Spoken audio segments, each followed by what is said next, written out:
And I love good barbecue, but I can't get good barbecue up here. I can't get a good steak up here. Maine is like lobster, and everyone's, oh, gee, you're Maine, you must eat all kinds of lobster. I says I might have lobster like every couple years. And I do like fried clams, but all that stuff is just through the roof. And the part that sucks just big time is that, you know, the hard-working Mainers out on the boats there, you know, hauling in the traps and everything, they're getting pittance.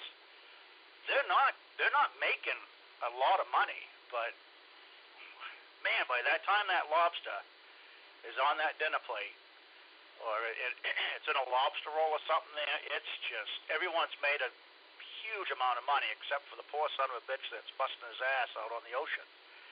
And same thing with the clam diggers. That's diggers with a D, a delta. Clam diggers. Jesus. Come on, Douglas, it's early. And like I say, I love fried clams with tartar sauce, as Howard Cow would say. Plenty of tartar sauce. But again, and then like shrimp and scallop, any shellfish. I love shellfish because it's, you know, it actually has flavor. I just never been into the whitefish or, you know, or salmon or any of that. But my thing is meat. I love a good steak. I love a good pizza. Been all around the world, and I'll tell you something. I've eaten some damn good food, but not once have I had really good food here. I've had some good prime rib here, you know, back in the day, but that restaurant's closed. You know, Rolando's, all these traditional, you know, steak houses and, you know, old people's places like me, you know, they're gone. Everything's gone. So I can't get a good steak, and but everyone's like, oh, geez, you must have lobster. I says, I'm not paying $12 a pound for a goddamn, you know, crusty crab on my plate, you know. No, I'm all set, thanks. And anyway, how's Alabama? Down there in Alabama, you must have some good barbecue. You gotta have. Tell us about barbecue down there in Alabama. Down there, came for OVZ who survived climbing that damn tower. You crazy, you SOB. And I already understand what you said, but it's like, I watched that video, it's like, son of a bitch, he's climbing a telescoping tower. My good man, you do realize that you, and this is it'd be very rare, but obviously if that tower collapsed, you would have no feet and no hands, and you'd have a broken back.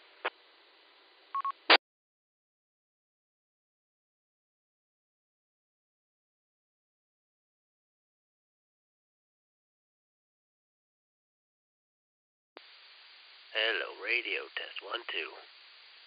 Okay, there we go. Yeah, I know, it's a dangerous thing to do, and it's stupid, it's pretty ignorant. Believe me, the concept is not lost on me.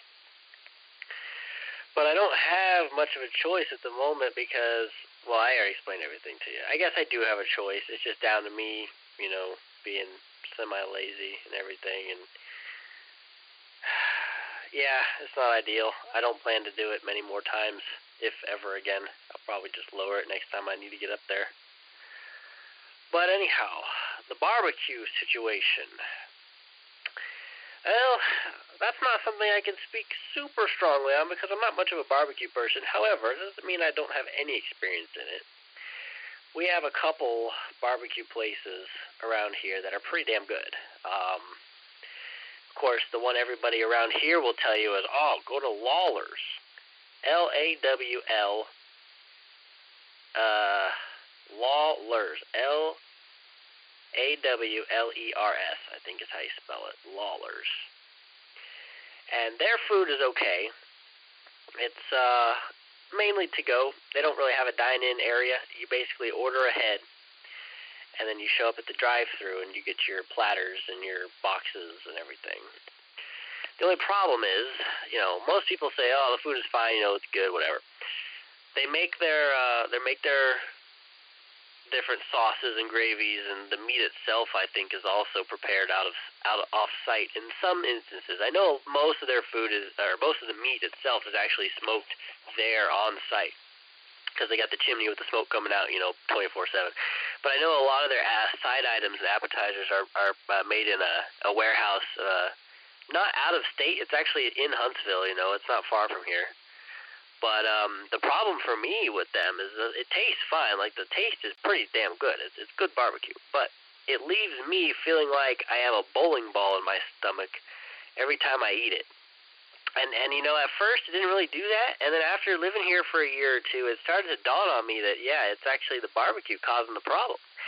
And my family has noticed this too. So we don't really get that Lawler's barbecue much anymore because, yeah, it's good, but it screws up our stomachs for some reason. I don't know why. It feels like I have a damn, concrete ball in my stomach. Like I said earlier, a bowling ball. So you got that, and that's not great. There is another place, though, that I'm struggling to remember the name of. Maybe if I go here on the computer of knowledge, be on the old googly maps here. It's not in Huntsville proper, but it's in Madison. It's a pretty good barbecue place. Let's see here. Jim and Nick's, that's what it's called.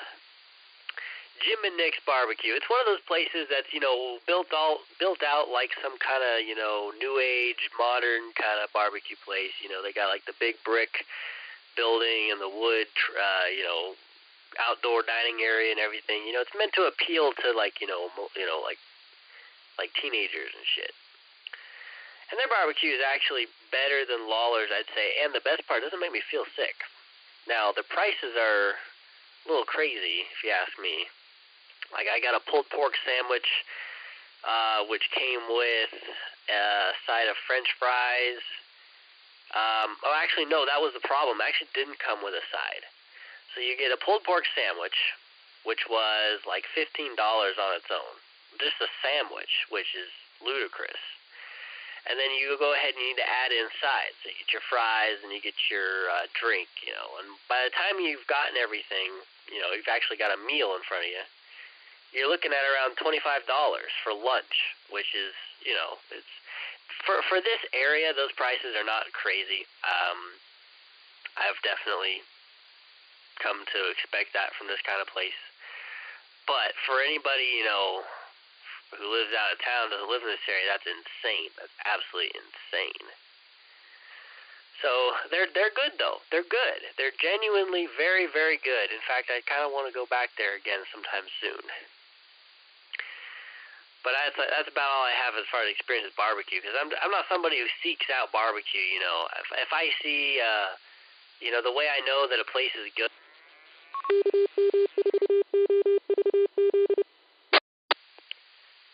The way I know a place is good in the back roads is if you see police, fire, vehicles parked outside. That's how you know it's good. But up here in the city, yeah, we got Jim and Nick's Barbecue, and then everybody else will tell you, go to Lawler's, get Lawler's. Oh, we just love Lawler's Barbecue. Despite it being, I won't say mediocre. It's definitely, if I had to rate it on a scale of 1 to 10, it's probably a 7 out of 10. Lawler's is. And then this other place I'm talking about, it's like a 9 out of 10. Okay. But this is all coming from somebody who is not really a food aficionado. I mostly prefer to eat like Asian foods, like Chinese, Japanese, hibachi. I want them to cook the steak in front of me on the grill. I want the fried rice. That's what I like. So there you go. That's our barbecue situation. Not super crazy. Now, I know people who will, get to blows, start getting in street fights over who has the best barbecue in town. But I'm not really one of those people. Now, you want to start talking about, hibachi and hibachi and steakhouses and stuff, then we can talk.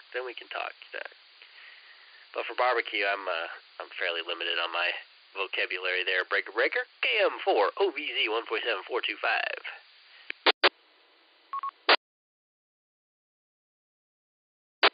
WA6 GBS. Go ahead, my good man. Go ahead. Yeah, that reminds me of, like, going to Philly, and they're like, Pats or Geno's. It's like, they both kind of suck, in a way. I mean, Geno's is better than Pats, unfortunately, even though I try to give Pats its due because it was there first. But, you know, it's the same shtick where it's like, they're literally across the street from each other, and they're just screaming across the street at each other, heckling each other all damn day long. And it's like, at the end of the day, it's just like marketing. And it's just a joke. And I prefer Jimmy's in Philadelphia. I also love shellfish. So when you're talking about the lobsters and stuff, I'm like, why can't you just go out there? I don't know. When I would go to Jersey Shore, you know, the privileged family that my stepfather had at the time before he had a coma and accident, and then he killed himself. When we would go to their shore house, we would go to the shore, and they would have, like, crab traps out there, and we would get, like, blue shell crabs, and, you know, you'd pull up the brown crabs, you'd pull them all, they would have crab traps there, you would pull it up, and then you would get the blue shell crabs, and then you cook them, and you throw away the other ones. And, like, those were awesome, man. I love shellfish. And it's like, whenever the meme, like, eat the bugs and own nothing. It's like, I want to eat the bugs and own stuff, too, at the same time. So, I don't know. I love shellfish. I love clams, dude. So, I don't know why you can't do the same thing out there in Maine there. Put out some kind of trap and trap some lobster. Have some lobster, have some butter. Dude, I would love it. That sounds awesome to me. And clams. Clams are the best. Oh, man. When I went down to New Orleans, I was stationed in New Orleans. They had the crawfish, and it's like, it's still good. It's still really good. I grew to love it. I mean, you know, I love bugs, I guess, apparently. Alright, back to you, Doug. K1FHU, W86GVM. Oh, I'm watching a Russian fight a Mexican chick. It's very hot.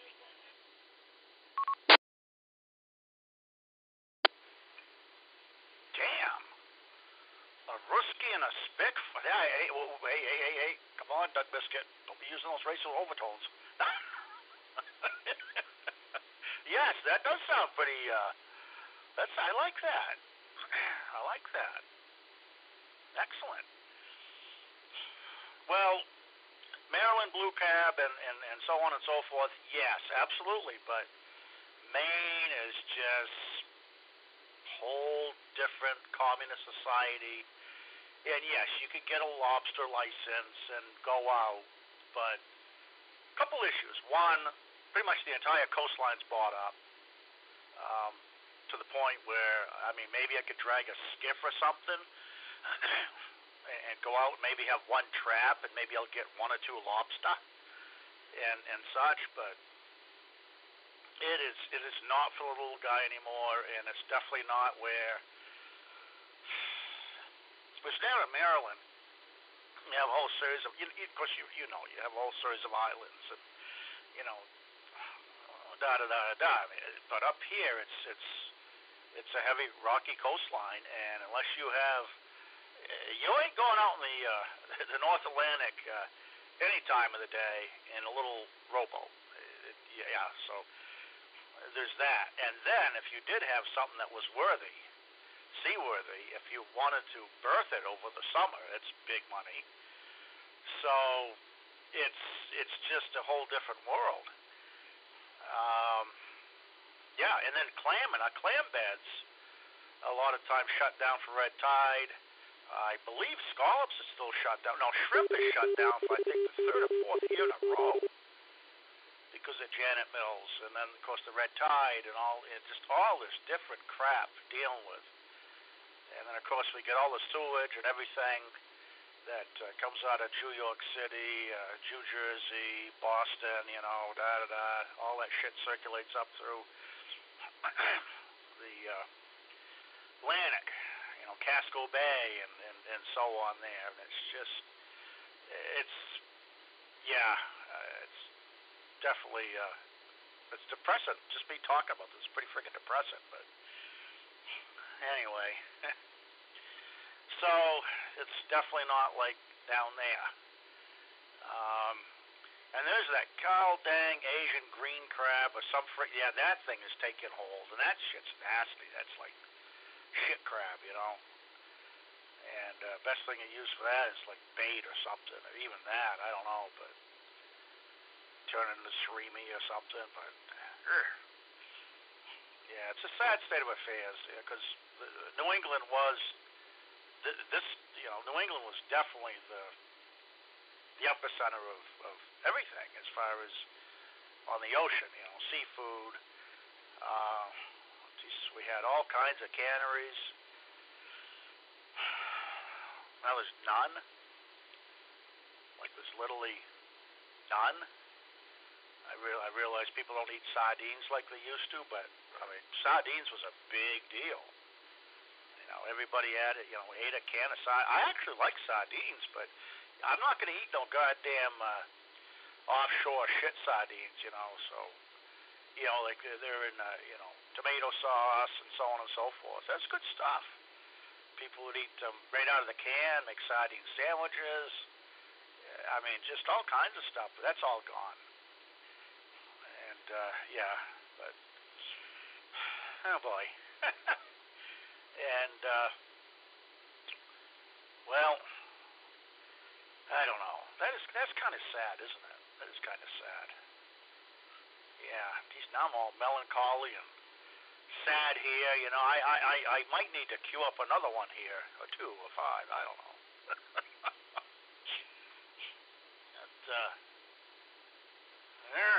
Kilowatt Mike 4 Oscar Victoria Zanzibar. Your story's kind of sad too because you go to the cool place and it turns you into a logie bowling ball. Butters. Remember Butters? Shoot, South Park. I love that. That's a funny guy. I like that.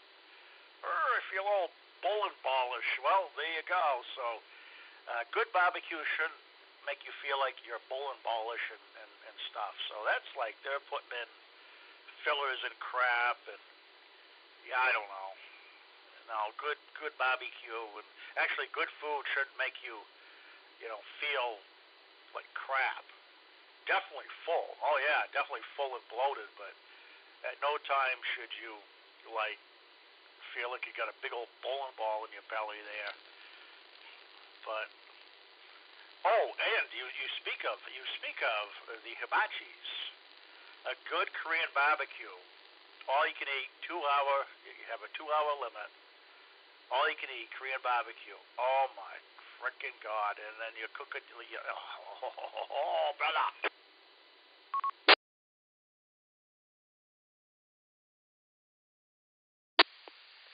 So you speaking my language there, that Korean barbecue. Oh, I don't think I've ever had Korean barbecue. Oh, I take it back. I believe I did have it, some time ago. I'm not a super adventurous person when it comes to restaurants and things like that. Much to my own, you know, detriment most of the time because I know I'm missing out on good things. But I just have never really been one to try stuff like that. And I guess most of my tastes and everything I have now come from like what I grew up eating, which was, you know, your assortment of American steakhouses, the occasional Chinese restaurant, hibachi, that kind of thing. And that's always what I've sort of had. And so that's kind of what I'm still into. But I gotta try out one of these Korean barbecue places. I remember that picture you sent me. I don't know if that was Korean barbecue or not, but I know you had some kind of stir fry thing going on there. That looks like it was probably something else. But I did used to go to a place called Stir Crazy, and this was back when I lived in Florida. I believe the Stir Crazy that was there has closed its doors now. I'm not entirely sure, but I think they did close. Or they relocated. I can't remember. They might still be there. You know, I gotta check. But it was called Stir Crazy. Basically, the concept was you go in there, you get a table, and then you are given a bowl. And you can put in the bowl whatever you want. So you have this bar. It's kind of like a buffet. Well, basically it was a buffet, but basically here's how it worked. You go up there. You pick out all the vegetables and things you want in your food, because the only thing you could pick from was like vegetables and stuff like that. You know, mushrooms, onions, baby carrots, normal carrots, cabbage. You know, all these like typical things you find in stir fry. And they had all this out in a long line, and then once you pile your plate high, man, you better, cause you pack it full, right? And you get to the end, and oh wait, no, you didn't get a plate at the beginning. They gave you like this, like almost a walk. It was like a miniature walk they would give you, and you fill it up. And when you get to the end, there is a line of chefs there, and you tell them what do you want, meat or you want noodles? You want extra meat, extra noodles? What do you want? You know, so you tell them what you want, and they get the little noodles out and the meat and everything, and they put it in the wok. And then they dump your bowl of accessories in there, and they fry it up for you with stir-fry sauce and all the goodies, you know. So it's basically like making your own, like if you wanted beef and broccoli, that's what you wanted. Oh, you could make it, you know. Oh, you wanted a more sweeter taste, you know, put maybe some corn in there. No corn in my side salad. You put a little bit of corn in there. I always love putting in purple cabbage, the mushrooms. What I like in there, I can't even remember. The carrots, like the little shredded carrots, you know, little carrot sticks. Oh man! And then I would go up there and I'd get my noodles and my steak, and that was really good. I do miss that place. I'll probably go back there again sometime if I can. I don't even think there is one around this area where I live now, but that's what I remember going to. That was like a more unique experience than just regular, you know, stir-fry hibachi type stuff. And that was really good. As much as it sounds kind of like a bad concept, just because, you know, you load up on veggies and then you get a little bit of meat, you know. Well, they actually had a pretty good portion size.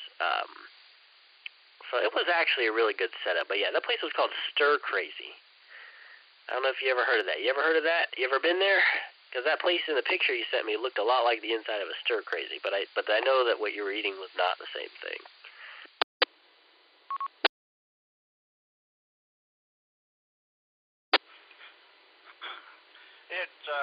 So there's none of this in Maine. It's like there's nothing like this. This was when I was out in California last fall visiting my godchild, and this was just outside Sacramento. And they had like robots bringing, like literally robots that roll around and bring you your plates, and then there's actually waiters and waitresses in there, and they're very, it's just very impressive. And there's like, you name it, they got it. Like, of course, I'm very much into meat. They had just all kinds of meat. And, they call it Korean barbecue, but, it was, if you want it hot, yeah, it's hot. There's like, you pick it, but it's also slightly Americanized, I guess you could say. But the big thing is that they bring you raw food, raw seafood, raw whatever, you cook it yourself, right there, right at the table. And it was expensive. It was I think it was $38 a piece, like every $38 per person. So that's pricey, even for California, but, it's like, yeah, what the hell. But, man, it was good. It just, and, like you got, like you was telling me about the sides of the barbecue joint.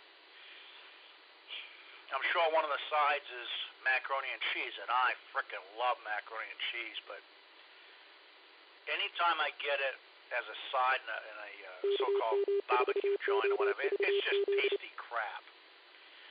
But they had a macaroni and cheese that was just incredible. Just like un-frickin' real.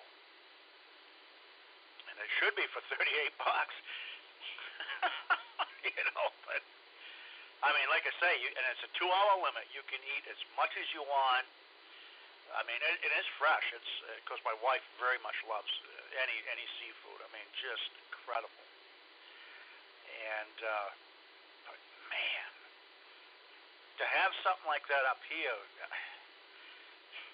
just won't happen. A lot of places.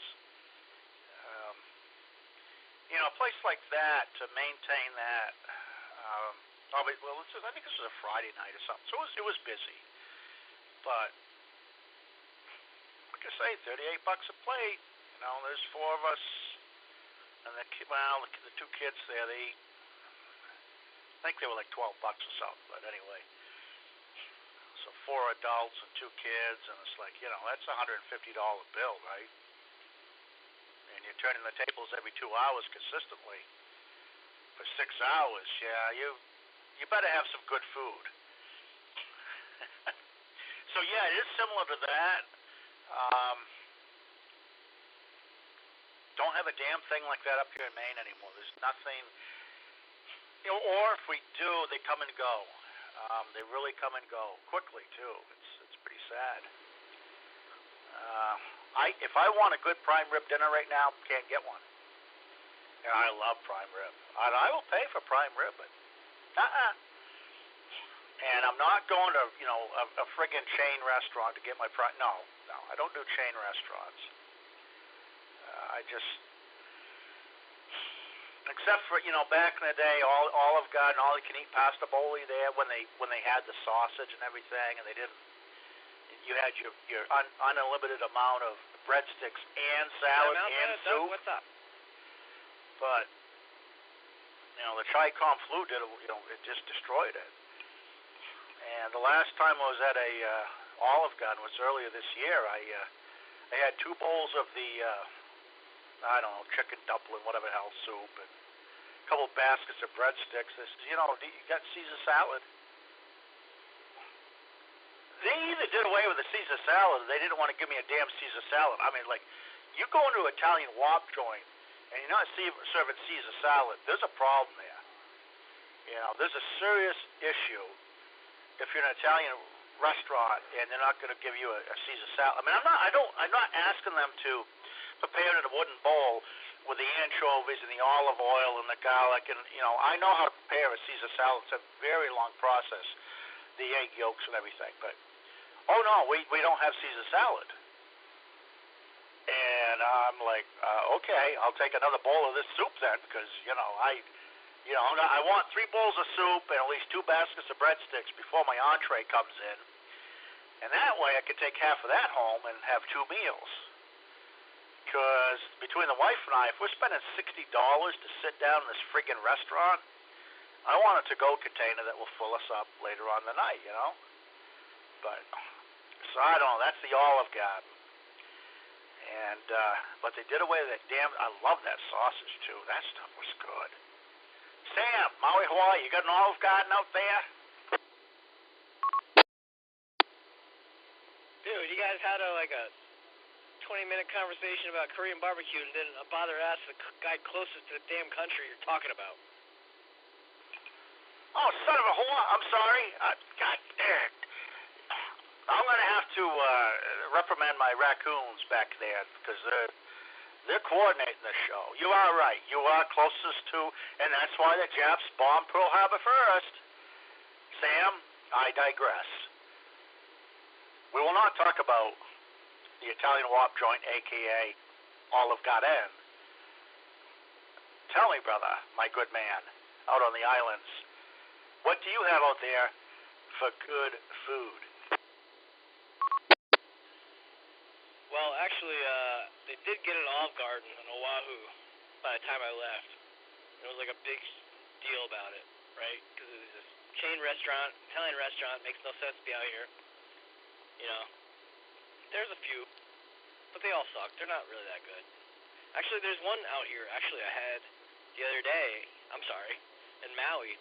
There is some Jersey dude that moved out here, and he makes kick-ass lasagna. So I digress. I should take that back. But in Oahu, I don't know. They can get fucked. Oops, shouldn't say that. But Maui has, a decent Italian place. Anyway, the conversation was about the Korean stuff. Yeah, so what they do in Oahu, and they have these places where, they just bring you It's expensive, right? You're gonna spend like $150. You and your wife are gonna spend like $150. Just cry about it later. But you're gonna both go there and you're gonna enjoy it. But what they do is, they outsource the labor to you, the customer. So they bring you the raw stuff, and then in the center of your table is a thing like a hibachi grill with a ventilator, like a vent above it, and you cook it yourself at your own pace, and it's awesome. It's pretty cool. So Shirakia, what are some other places? I don't know. There's Shirakia 1 and 2. I don't know. And Oahu. I haven't seen any out here though in Maui, so I don't know. Maybe they're moving. I don't know. But Oahu has really good Korean barbecue. There's some really good Korean barbecue places too to get takeout. But the experience is, if you're expecting to have people coming out with the food sizzling and the steak sizzling, I mean, there are places, but it's super expensive. It's like people out here just let their property values skyrocket, and they're just like, no, cook your own damn food. Here you go. Here's the meat. Here's the vegetables. You put it in yourself, and you do it. And then just tell us what plates you got. And you order little plates of like tiny little plates, and they each cost like $1 million. I don't know, $10 each. I don't know, something like that. And then you just do it yourself, and try to keep a conversation going. So that's what it's like. And the food is very good, and you're cooking it yourself. So if you overcooked it, it's your damn fault. But no, it's good. It's funny. I'm just screwing around, man. All right. So that's what Korean food is out here.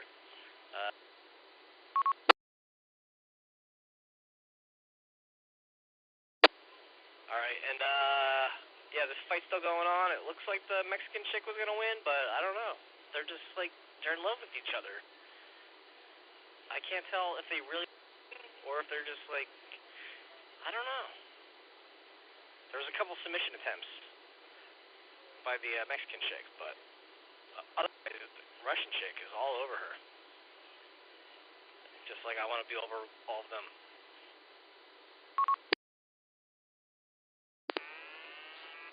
Yeah, that's what I'm talking about, brother. Well, the Russians, who I actually have a lot of respect for,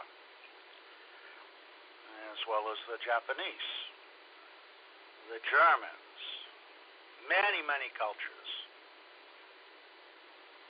The Russians, I mean, they're basically breastfeeding their children vodka, Good people. And even Putin himself, he's from the, Putin was the man that, towards the end I was gonna fight, and then the wall fell over and all this bullshit, And thank God I never got into the towelhead, man, because that's like, at least with the Ruskies, man, they fought in the cold, and being a big old polar bear, big fat ass I am, I don't know, but I'm all set with the camel jockeys, and by the way, Sam, the coconut, I love that, dude. And it sums it up. I mean, but anyway, I digress once again. So you do have those Olive Gardens. Yes, they suck. I mean, they're okay, but they have slipped big time. Way salt. I mean, the sodium intake is just off the chart. Saltier than ever. The breadsticks are not the same. Everything is not the same. It's not as good. It's okay. It's worthy of maybe, and if we have a coupon or, and we haven't hit the all-you-can-eat pasta bowlie, because the all-you-can-eat pasta bowlie used to be in October, much later in the year, where the wife and I, seriously for like a decade straight, one of our last outages would be to hit Old Orchard Beach when everything's closed up and I would touch my toes in the Atlantic Ocean. This is how effed up the state is. I've been here my entire life, and during the summer, you can't go to the Atlantic Ocean. You don't go to the Atlantic Ocean and think you're gonna like hang out there, drive down to pick your beach unless you're gonna pay. If you want to touch the Atlantic Ocean in Maine, you will pay money. And if I'm paying property taxes, sale taxes, every kind of tax you can imagine, and I have to pay yet another fee so I can touch my ocean, that's my ocean out there, off my coastline. I've been here since 1970. My entire life I've been here. 54 fucking years I've been in Maine. I cannot touch my ocean anymore because all this shit that's bought up the entire coastline. It pisses me off to no end. So the wife and I would hop into the old military truck, CUCV, and go to Old Orchard Beach, and we could just walk anywhere, park that son of a whore. You know, we wouldn't have no fingers up. You know, nobody would give us the finger. Because another thing about Maine on the coast is they're libtard as hell. They are so libtard. Because they're massholes, they're New Yorkers, you know, they're not Mainers, they're out-of-staters, you know. So come around October time, the beach is ours, because it's usually around 50 degrees, and it's like, yeah, you want to go swimming? Yeah, and trust me, you know. So that'd be our thing for like a decade in October, and it would be and after that, you know, hop back in the CUCV, pick them up truck there, and head up to SoPo, South Portland there, and hit the all-you-can-eat pasta bowlie there. And then the Chi-Com flu came, and it's like, oh shit, the state's locked down for 5 years, you know. And then they actually did away with it for a couple of years, and I think Olive Garden's owned by Darden's or some friggin' conglomerate of bullshit. Nobody cares about food anymore, these assholes, you know. So they brought it back, but they brought it back without the sausage, and the big thing is that frickin' sausage. I don't know where they were getting it from or whatever, but it was really good. And I love sausage and lasagna, but I'm very much fettuccine Alfredo with sausage. Hello? Like 3 freaking bowls of this shit, you know. I don't want them so fat. Yes, sir, go away. No, go away. Go ahead. Good morning. The time is 12 a.m. So when is it? Sorry, Doug, the Russian chick won.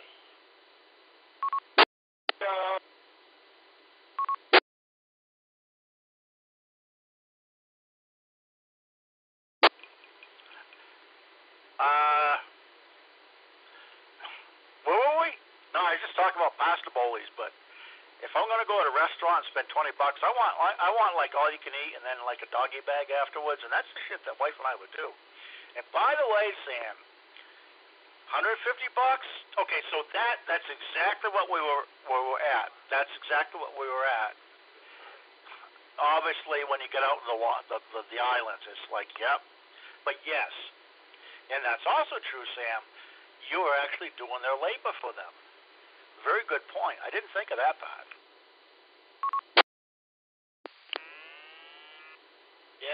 Yeah, I pointed it out. I mean, whatever. I mean, but you get to pick individual plates, and it's like, oh, so you're like, oh, it's cheaper, but no, it's not, because cumulatively, you know, of course you're gonna buy a vegetable plate, but at least you don't buy crap you don't want. But you know, if you don't eat vegetables or whatever, you just really just pig out and get meat and whatever. Yeah. Meat and yeah, all that crap. Sorry, man. I'm like finished my 2 massive beers, and then I just went. I mixing NyQuil in it. I'm doing all right. But yeah. I'm sorry about your experiences of whatever buying up all the coastlines and all that. You can't even go walk down to the coastlines because here it's a right. You are allowed to walk to the beach. You're allowed to cut through somebody's damn property to get to the damn beach if you want. Actually, out here, Native Hawaiian people or whatever, like, you know, they're like, yeah, you can just fucking walk through somebody's damn, like, you have to be able to have access to the beach. That's a right out here. So I don't know what it's like out there. So if you got some Stephen King wanker or whatever the hell trying to tell you you can't freaking go sideways around his property to get to the beach, that's BS, man, because that's your food source, and you're allowed to go harvest your own food. So, yeah, there's that. What else? There was one other big point I wanted to say. Damn it. Yeah, NyQuil's kicking in. Alright, Doug. Sorry for that.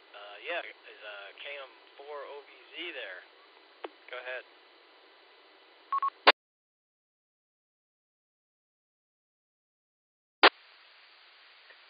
Yeah, I'm here. But I had some friends over on the network that were trying to get in that got cut off there. Align K4, KKC, take it away if you're still there.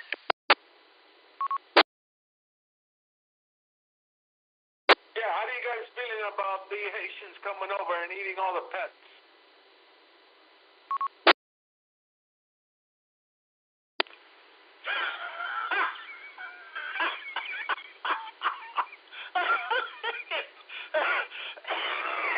Son of a bitch. That's funny shit, dude. I just got the teletype. And I've been trying to process these memes and memes all week, and then Josh, VKQ, he's like, no, there's actually Haitians, like,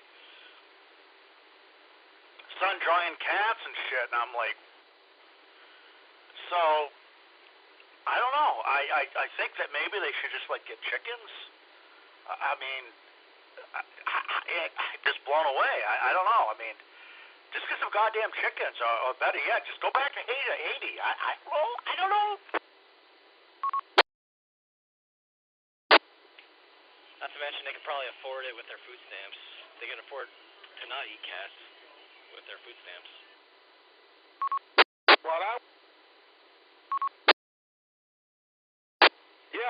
What I'm wondering is how does a Haitian get from Haiti to the middle of Ohio? How does that happen?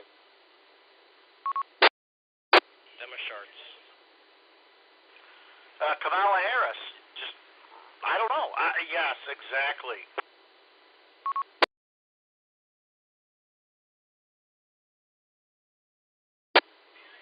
I would say the word, but I'm not going to, but you know who it is. You know who's doing it.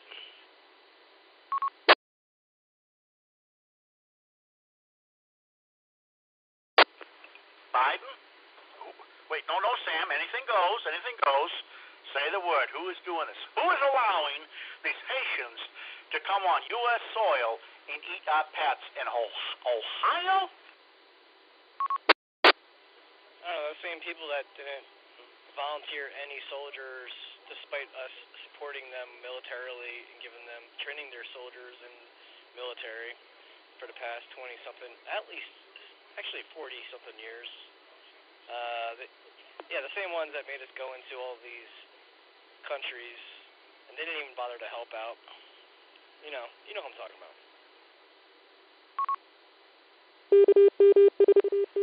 Well, let's see. Let me.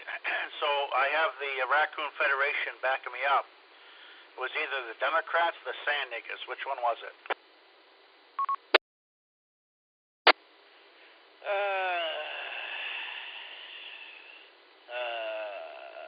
Don't make me say it. You know what I'm talking about. Sam, you can say it. Trust me. You will not offend. I am actually drawing a blank. I mean,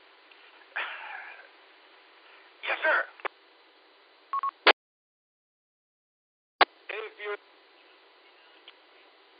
Well, it's the one that, like, we always help out, that never chips in or helps us, and they just control our government. So, there you go. That's enough information. You get it. Stop. No, I'm not saying it. You get it. You know. Kanye West knows. Oh, Israel? The Jews? Israel?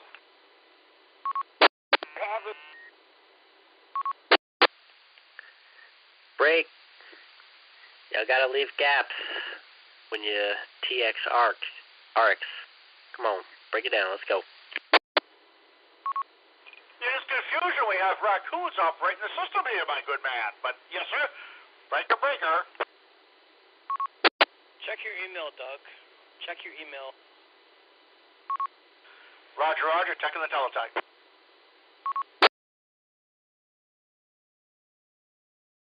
There's a particular awesome music video just released that we're filming. I want you to check it out.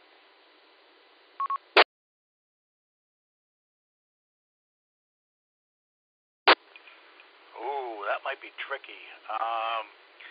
Send it over the radio teletype. But yes, anyway. Yes, we got to know. Leave breaks, pauses, and so on. So the question has been offered up to the net tonight. Who is bringing in the Haitians? How do they get here? How are they eating pets? And Sam, you're true. It's like, I mean, they're getting a big check. I plead asylum.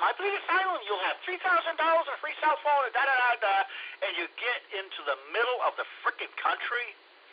You know, into the breadbasket of America, Haitians, and they're eating friggin' cats and, like, sun-roasting cats and shit. It's like, we could do better here. I mean, at least see some goddamn chickens or something. I mean, cats? Man's gotta eat, Mr. Leahy.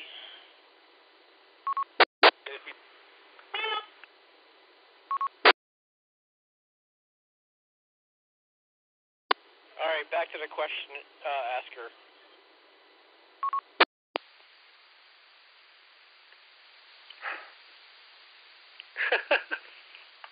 God damn it. A lion, if you got something, take it away. I'm sorry. There's a delay on Zello. So, the king of the quick key over here is making it rough and tough on you. K4, KKC. Take it away there.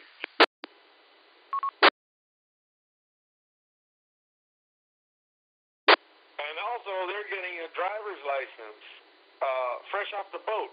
All they have to say is, yes, I used to have a driver license in my country, and I believe I can drive here.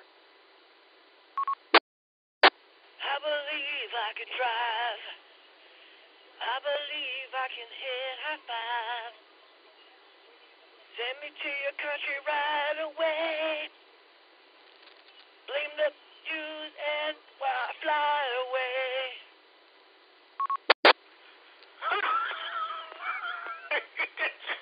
That was a good one, man.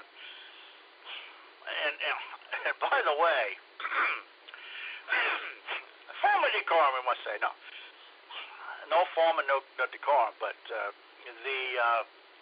that accent was perfect. So if you take like a gallon bucket of like brown paint, pour it over your head, and then pull off that accent, like just write something with crayon with like an ID, you be driving a taxi cab and no time at all.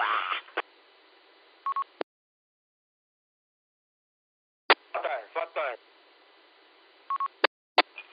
Oofba.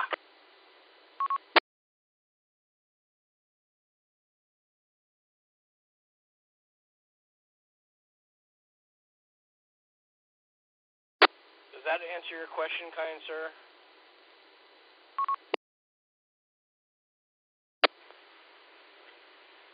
Okay, it is confusion. I must take these off and this over here, put that over there. I still have not seen. No, on the teletype, because I don't want to touch the computer. I don't want to touch that because I got like a 65-inch monitor, and there's like one system, two system, this and that. I don't want to touch. Actually, do you want me to actually go? I tell you what, Sam. If I go into the email account, one of 6, is there something in there that I can slap back onto the system? No, there's no real audio. It's just a visual movie that we're working on. or somebody was working on it, not me.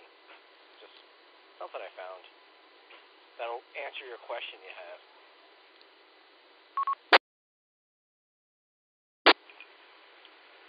Yeah, I think we both know. I tell you what, I won't do a sneak peek on it, but definitely we're gonna check that shit out. We're gonna check that out. So, is it time for the net theme song? Is it time for that? Or no? We should pause. We should wait. KM4VZ. Who is your guest tonight on what format is he on? What did you say? Zoella? Zoella?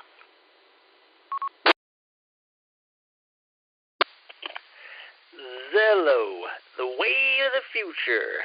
It's an app that you put on your phone or your computer. It works like All-Star, pretty similarly, or Echolink, but the audio is high definition, like studio-grade audio. It's basically VoIP software, but in a much more mainstream, digestible package. So we are one of the only people to have a properly working link between the two. We actually have an interface box instead of using like Vox, sound-activated PTT. None of that. We're actually using relays and wires and active low signals and everything to trigger this. And then we got high-def audio in and out, although it doesn't sound too good once it finally makes its way to All-Star. It sounds pretty bad because it's hi-fi audio being compressed down through software. I'm still tinkering with it, and we'll get it sounding better one day, but yeah, and the problem is that there is, like with All-Star, if I key up while you're talking and it's a duplex system, you'll see my node light up there on your control panel. But with this, it'll let you key up, but then a few milliseconds later, the signal from the network comes in, and it actually kicks you off. So the RF side / All-Star side has priority over the Zello side. And so when my buddy here, K4 KKC, a line down there in Pembroke Pines, Florida, I think is where he's at. He is trying to get in there a couple times and kept getting quick keyed on. So there's nothing much I can do about that. That's just down to the latency of the system. And there's no way to make a full duplex Zello link. But the reason I like this system and the reason why we use it is because it gives people who are less, inclined to go get a Raspberry Pi and build an All-Star node, or for, say, Echolink. Ecolink's, better, but the audio sucks, and it's just all around a pretty poor experience. But the Zello app, it's like ham radio linking brought into 2024. I mean, it's modern, it's streamlined, it's smooth, it's bug-free, it works every time. I mean, it's fantastic stuff. Really, really good stuff here. So we have this as a way to talk on the system and on the repeater when we're not in town, not in RF range. We got a couple people that come in from out of state there, so a line is from out of state, and yeah, I'll go ahead and turn it over to a line there if you're still listening. Take it away. Introduce yourself. This is Kilo Mike 4 Oscar Victor Zulu on the 147425 North Alabama repeater.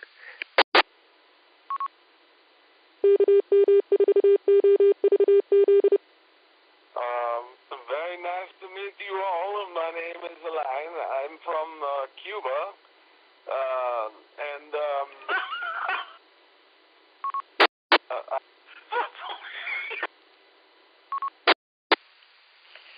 Remember, it's not duplex, not full duplex.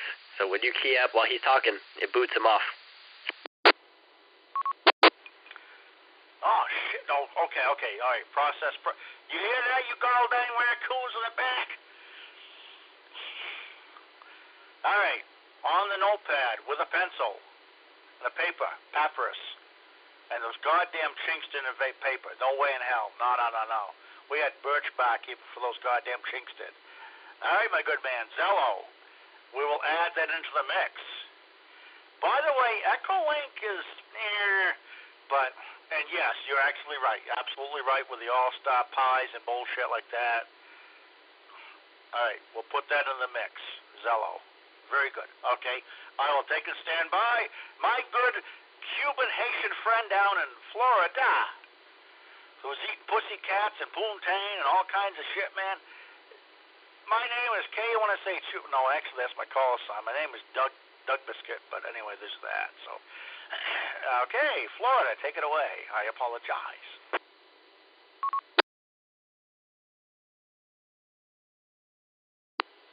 No worries. Yeah, we're all here in the sun, man. A few of us are a little more baked than others, but we still make it through the day. Anyway, like I was saying, I'm here in South Florida. I used to be part of the 325 repeater, and now I've been off the air for a while, getting my life together with other goings on, personal issues, personal growth or whatever. And been off ham radio for a while, not just getting back into it, just for the fuck of it. I do have a GMRS node that I would like to turn into an all-star because, again, some idiot decided to monopolize the GMRS, and you can't get in it now, or you can't link any more GMRS repeaters, and there went our little friend network that we had going on. So now I'm back on ham radio. So that's it. As far as current events goes, I got a bunch of equipment and nobody to talk to.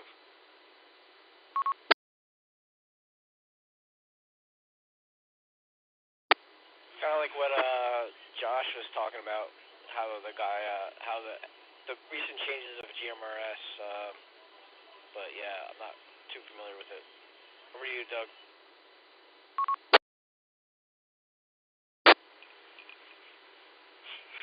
Well, the thing about GMRS and its recent excitement that's exploded across the country is that, one, the Chi-Com radios, et cetera, and then the Chi-Com repeaters. Okay, fine.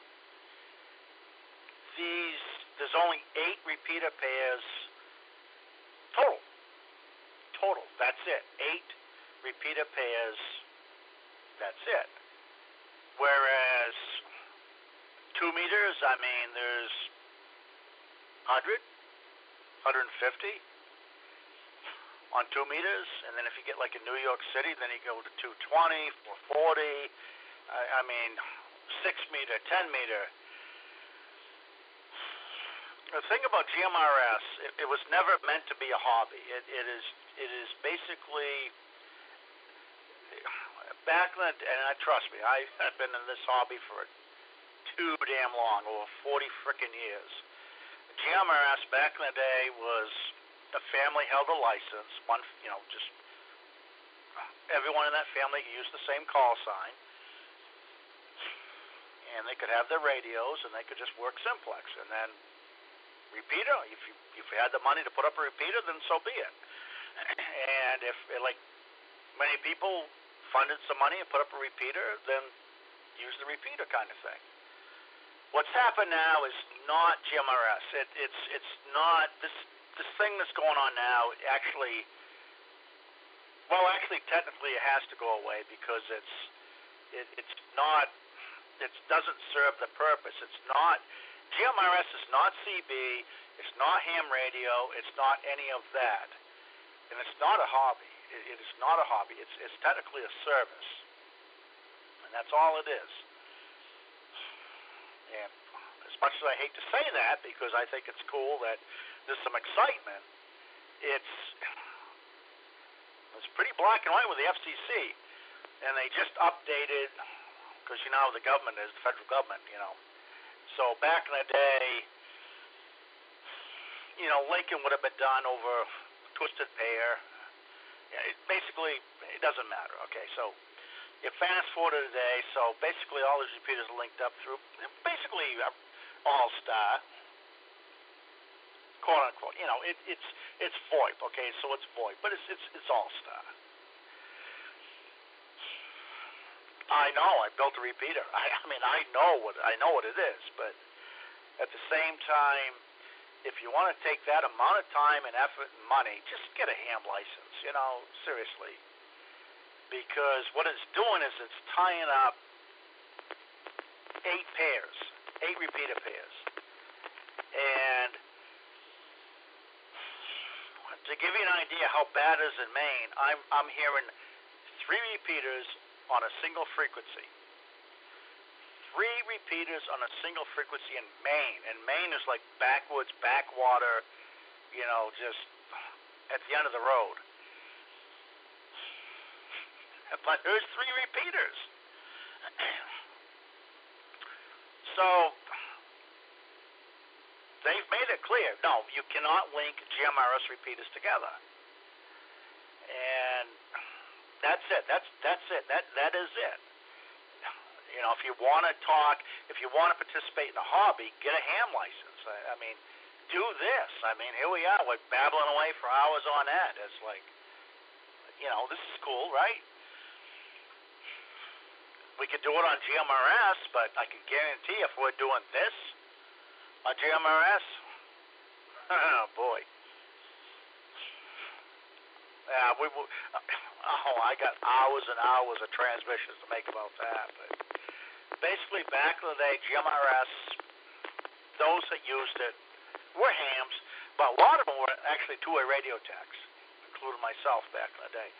They used it as like another form of communication before, texting and cell phones and so on and so forth.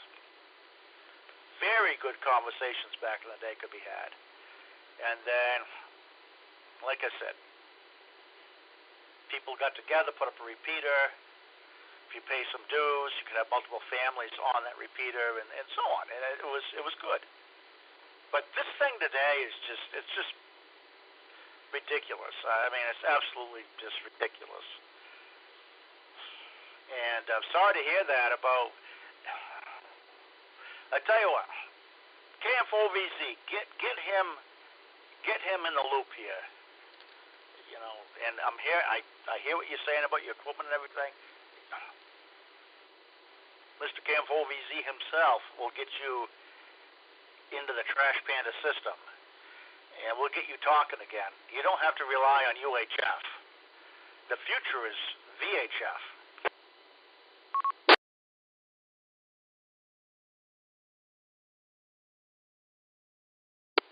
Whatever it is, man, I'll just burn another image into the SD card and fire up the Pi, set it up, and whatever.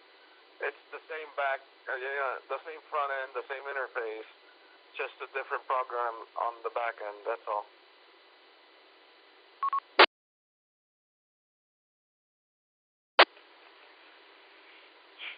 Well, it is. I mean, if you're doing a hotspot or something like that, yes, it is the same thing. I mean,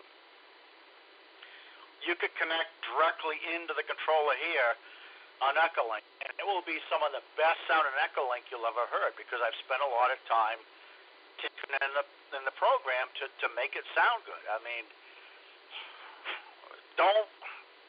nobody, second guess Echolink. There's no I run Echolink. This is not linked up with Echolink, but I had it. The original system was linked up with Echolink, and it was carry operated squash. There was no Vox. This was like, and I should have taken pictures of this friggin' fetus that I had. Relays and an old 230, the big desktop. No, carry operated squash. No, there's no Vox. Anyone's trying to link anything up with Vox, that's crazy. But so no, don't second guess Echolink. It's the oldest, and it's the OG. We'll just say it's the OG of VoIP. It is the old guy of VoIP, but it sounds sweet. But yes, you are correct. At the end of the day, it's all over the internet, and depending on what you feed it, better, worse, and this and that.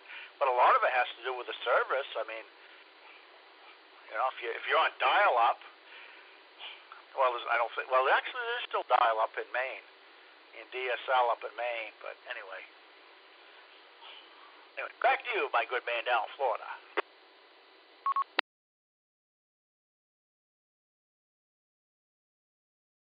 I gotta turn in, man. I'll leave you guys to it. Thank you for letting me in and join the show. I'll catch you on the flip side. K4KKC, 7 Trees, man. Pick it up there, OVC. Bye.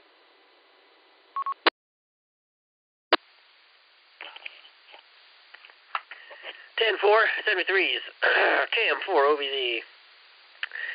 Yeah, this is the Trash Panda Network, man. And believe it or not, Doug is actually the one who contacted me about getting things connected up here. So basically, Friday, Saturday, and sometimes Sunday, we usually link up at around midnight Eastern time, sometimes a little earlier, sometimes a little later. And it's a great way to stress test your radios. If you've got any doubt whatsoever that your equipment can handle full duplex, full duty cycle transmissions, then this is the way to test it right here. So that's what the deal is, man. Doug's good company, and the other people he got in there too. Sometimes seems like by the time I get on here, almost everyone else has gone to bed, and it's just me and Doug sometimes. But always something interesting going on. So definitely drop in if you're around and bored. And yeah, if you want to get linked up, that would be cool. You could just link up part time or whatever you want to do. But if you do, we got banned from banned from the All-Star registration server. So I have to give you a line of text to add to your RPT config file, which will let you connect to me. Or you can just connect straight to Doug. He's not banned somehow, even though he's probably done a lot worse than what I've done, and yet I pissed off the wrong person. So there you go. That bastard down in Naples, Harry Romano, KC4RPP. Apparently he's got deep connections into the world of All-Star. He'll be dead soon. He's on a pacemaker now with a dying battery, so he'll be dead soon. But yeah, he fucked me over big time, man. And there was a time when he was actually trying to recruit me to work for him as like an apprentice. I don't even know what you want to call it, like inventor, creative designer for electronic systems, because that's what Harry does. He like designs RF and electronic projects and sells them. He's like a maker, I guess, but for electronics. So he tried to recruit me at one point, and then I quickly learned that he was a con artist and a fraudulent individual, and me being the character I am, I couldn't just leave him well alone, so I had to do a little bit of trolling. So for the last couple of years, we've been connecting to his All-Star node off and on to heckle him here and there, and he finally had enough of it, and apparently got in touch with somebody at All-Star that, they didn't even tell me what was going on. The only way I know that I'm banned is because I've done my own testing and come to that conclusion.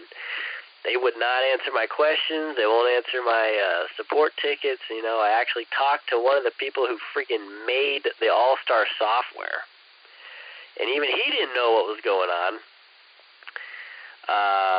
But he didn't exactly work on it anymore, so he's a little bit out of the loop. But yeah, it's been a rocky ride. But we basically figured out that they can go fuck themselves, because we don't need their registration server if we just add the IP addresses, manually to the line in the RPT config file, which is a downside, because people who want to connect, they can't unless they go and put this info in there. So it is a handicap, but it is what it is. At least we're still here on the network, still giving them the finger, proverbially speaking. So that's good. But yeah, Trash Panda Net, very entertaining, very fun, and it's something that I'm glad exists, because in the world of ham radio, things like this are getting rarer every day. The 444-325 repeater in Miami, where a line came from, was what inspired me to get into all this. The free speech, renegade rebel style behavior on the air. And even they have shut down due to many circumstances. So Got to keep the spirit alive. Got to keep it alive. We got to keep getting down in the great big world of sound. KM4 OVZ 147425.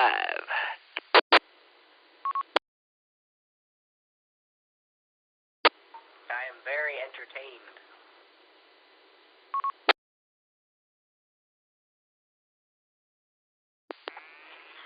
Yeah, that's 444325.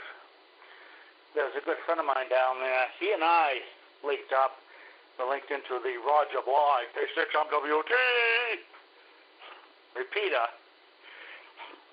And those little, we'll just say LA faggots couldn't keep up with the East Coast. Oh, by the way, I'm on Echolink right now. And I don't know.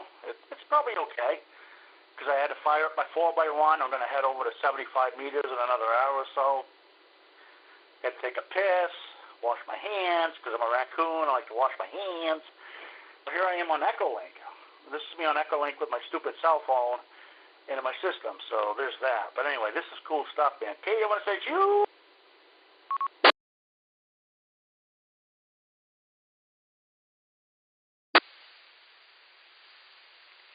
Oh, yeah. You sound okay, but you got, a little bit of compression artifacting there. There's one thing I don't like, it's bad audio, and, I know a lot of my radios probably don't have the best audio, but at least I care about it, I'm aware of the problem. So I'm on a Motorola handheld right now. These Motorola's are, sometimes, when you have pre-emphasis turned on for the transmit audio, it really makes me sound pretty nasally. And then on top of that, right now, I'm actually recovering from a little sickness there, so I do sound more nasally than normal. My nose sounds like it stopped, which is not, but it just sounds that way. So, I know my audio ain't the best ever, but, at least I care about it, and I'm aware of what's going on to an extent. But, yeah, you have some compression artifacts, and then what I've actually done on my nodes is gone in and basically reorganized the order of codecs that it uses. Normally it defaults to a codec, which is like a middle ground between bandwidth and audio. I went in there and I swapped them around so it defaults to the highest quality audio, because the internet, what is it, a couple kilobytes a second? Who cares? Internet's basically free these days. So I got all the bandwidth I could ever want. So I switched up the codecs in there so that the audio between my nodes are, perfect. Studio grade, no compression, wideband, full, no dead band, no filtering, none of that. And then the filtering and everything is handled, by the node itself, on the audio side. But the codec itself isn't swapped out, and I do believe it made quite a difference. Because All-Star, when someone's talking on All-Star, you can tell they're on All-Star, and they're not coming in over RF. But from the testing I've done, the switching them codecs around there is about as close to getting back that, direct RF sound from a radio. Of course, whatever radio you've got, with a repeater you're running, the bandwidth on that, the audio link between that, the impedance on that, all that stuff is a factor. But we try our best here to make it at least tinker with the stuff that nobody thinks about there. 10-4. No. We're going to roll it back here. We're going to roll it back. If you can tell, now, you're not running a link repeater, but, there's 3 repeaters linked up through All-Star.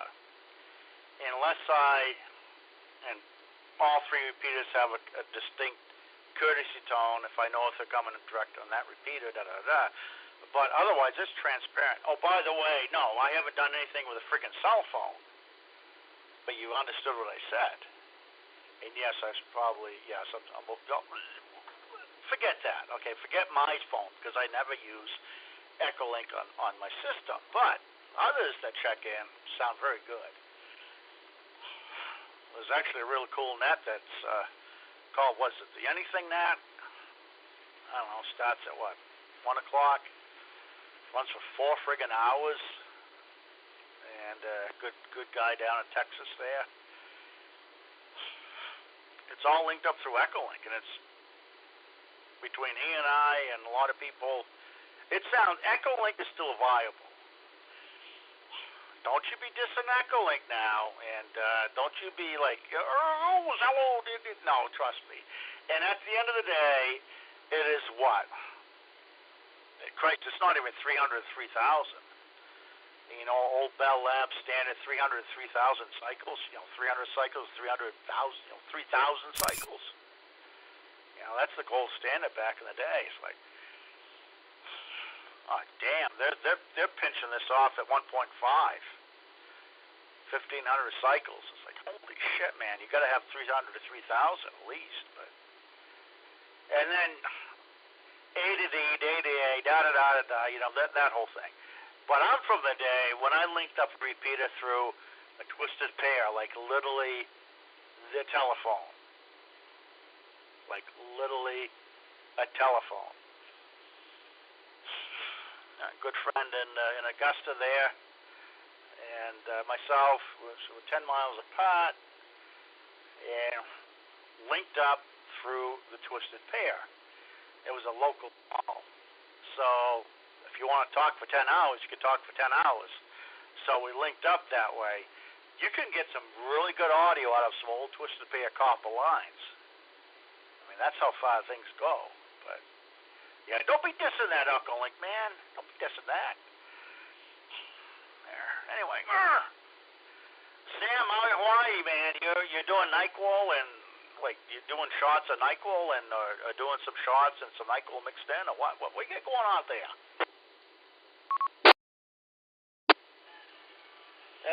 I'm watching the main event of the UFC on I'm not gonna say how I'm watching it, but I'm watching it. And it's entertaining, and it looks like there might be a new featherweight championship. Oh, wait, it's bantamweight? Bantamweight? Okay, yeah, it's bantamweight. O'Malley's looking a little outclassed here. Damn. Yeah, and the event is in the Sphere. It's crazy, and I've been listening. I don't know. I don't understand why people get so smug about radio stuff. It's just like, dude, if you can communicate with somebody around the world, you should be happy. I don't know. It's not the cell phone. But I guess it's similar. I don't know. Whatever. But as long as you do both, like, you know, I have a wire up, but I talked to people in Maine earlier this week on my 40-meter dive pole, so whatever. But this is better audio quality, and it's enjoyable, so.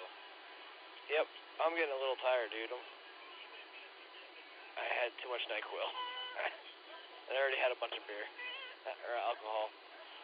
What the hell is going on in this fight? Oh my god. Alright, back to you guys. I don't want to interrupt. A lot of weird ref interruptions.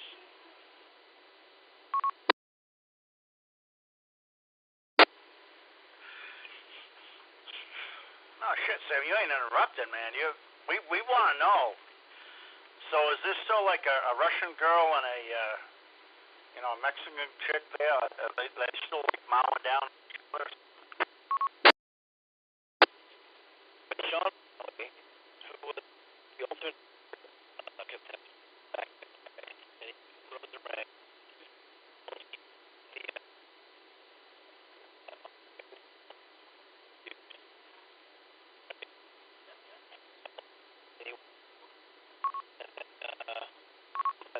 Now he's fighting Rob.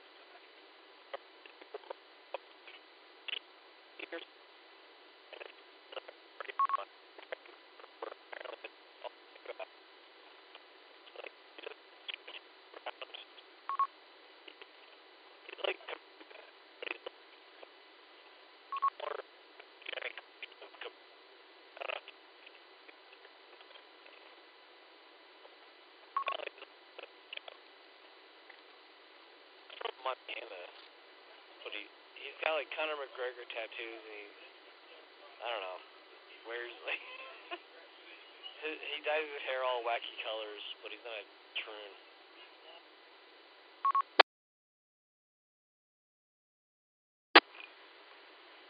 Ah, damn. Nope. I don't even know. Nope. Nope. I'm looking at the coons, and they're like, what? No, that's cool. You're following it. But by the way, you did pique my curiosity earlier when you said there was a Russian girl and a Mexican girl, going down. It's like, hey.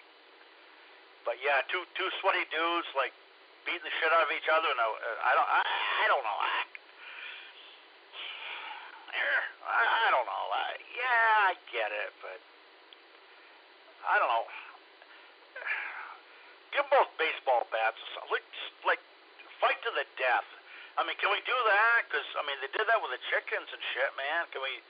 I tell you what, before it's all said and done, let's have fights to the death. Like, literally just pick the weapons and this and that, but just, like, there's one dude or girl or they, them thing, whatever the hell it is, splayed out on the, right down there, dead. Maybe that's what we need. I don't know. I'm just asking. Well, I think the president's, I think I would love to see Donald Trump versus Biden in an all-out death match to the death. And then, once the guy's unconscious, you can keep punching him to the death.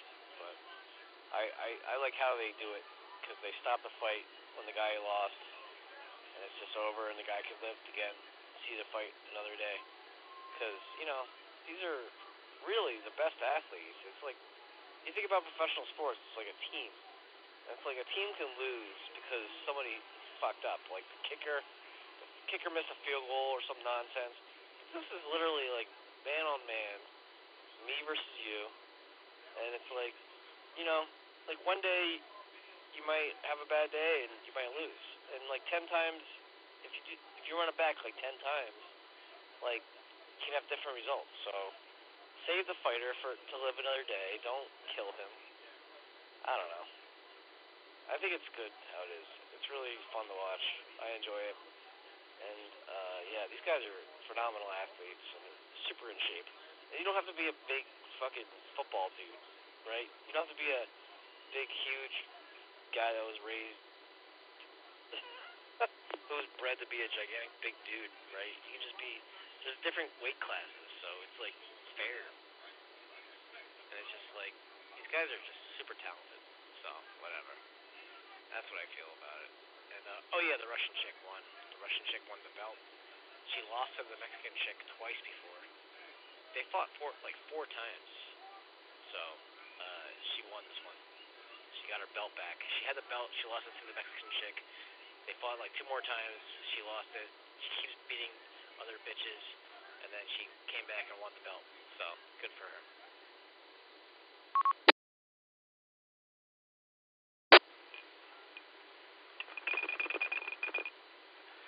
That is worthy of a wobbly D104 head. A double 6 GVN with KM4VZ in Florida. KOSHU in the trash pan of that. God bless the Ruski. God bless the Russian girl. And she identifies as a woman. I can guarantee she is 100% woman. And God bless the Mexican girl. I tell you what.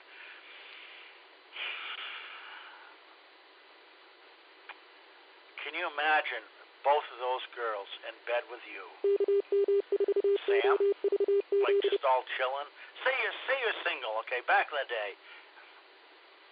Just envision that for 30 seconds.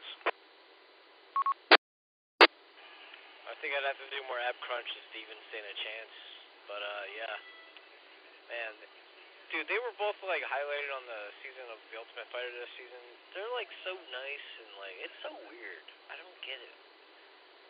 These are, no, they're around, alpha males all day. They can have the choice of the dick of their life. They can do whatever they want, man. There's no way in hell they would settle for a musician dude. Non-athlete. Because I wouldn't do this crap. This crap is crazy, dude. Yeah, no way in hell am I gonna, risk my, my life and limb fighting people for a living. This is crazy shit. But, yeah. When the chicks do it, it's cute. Because they can't hurt each other that much. But then, yet again, today I seen some chick, with a massive gash all the way down her forehead. And, like, there's no way she's going to ever look the same. It's crazy, but they all come from these, like, third world countries in South America. And it's like, dude, this is, like, all they got. It's crazy. It sucks.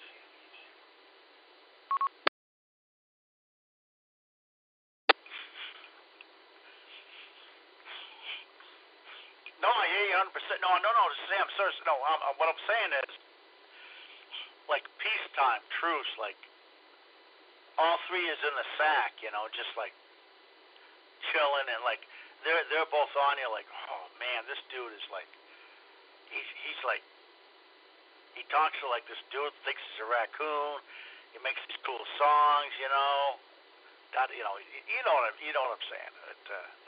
No, seriously, that's like a friggin' dream, but, no, you're right, it will never happen, but,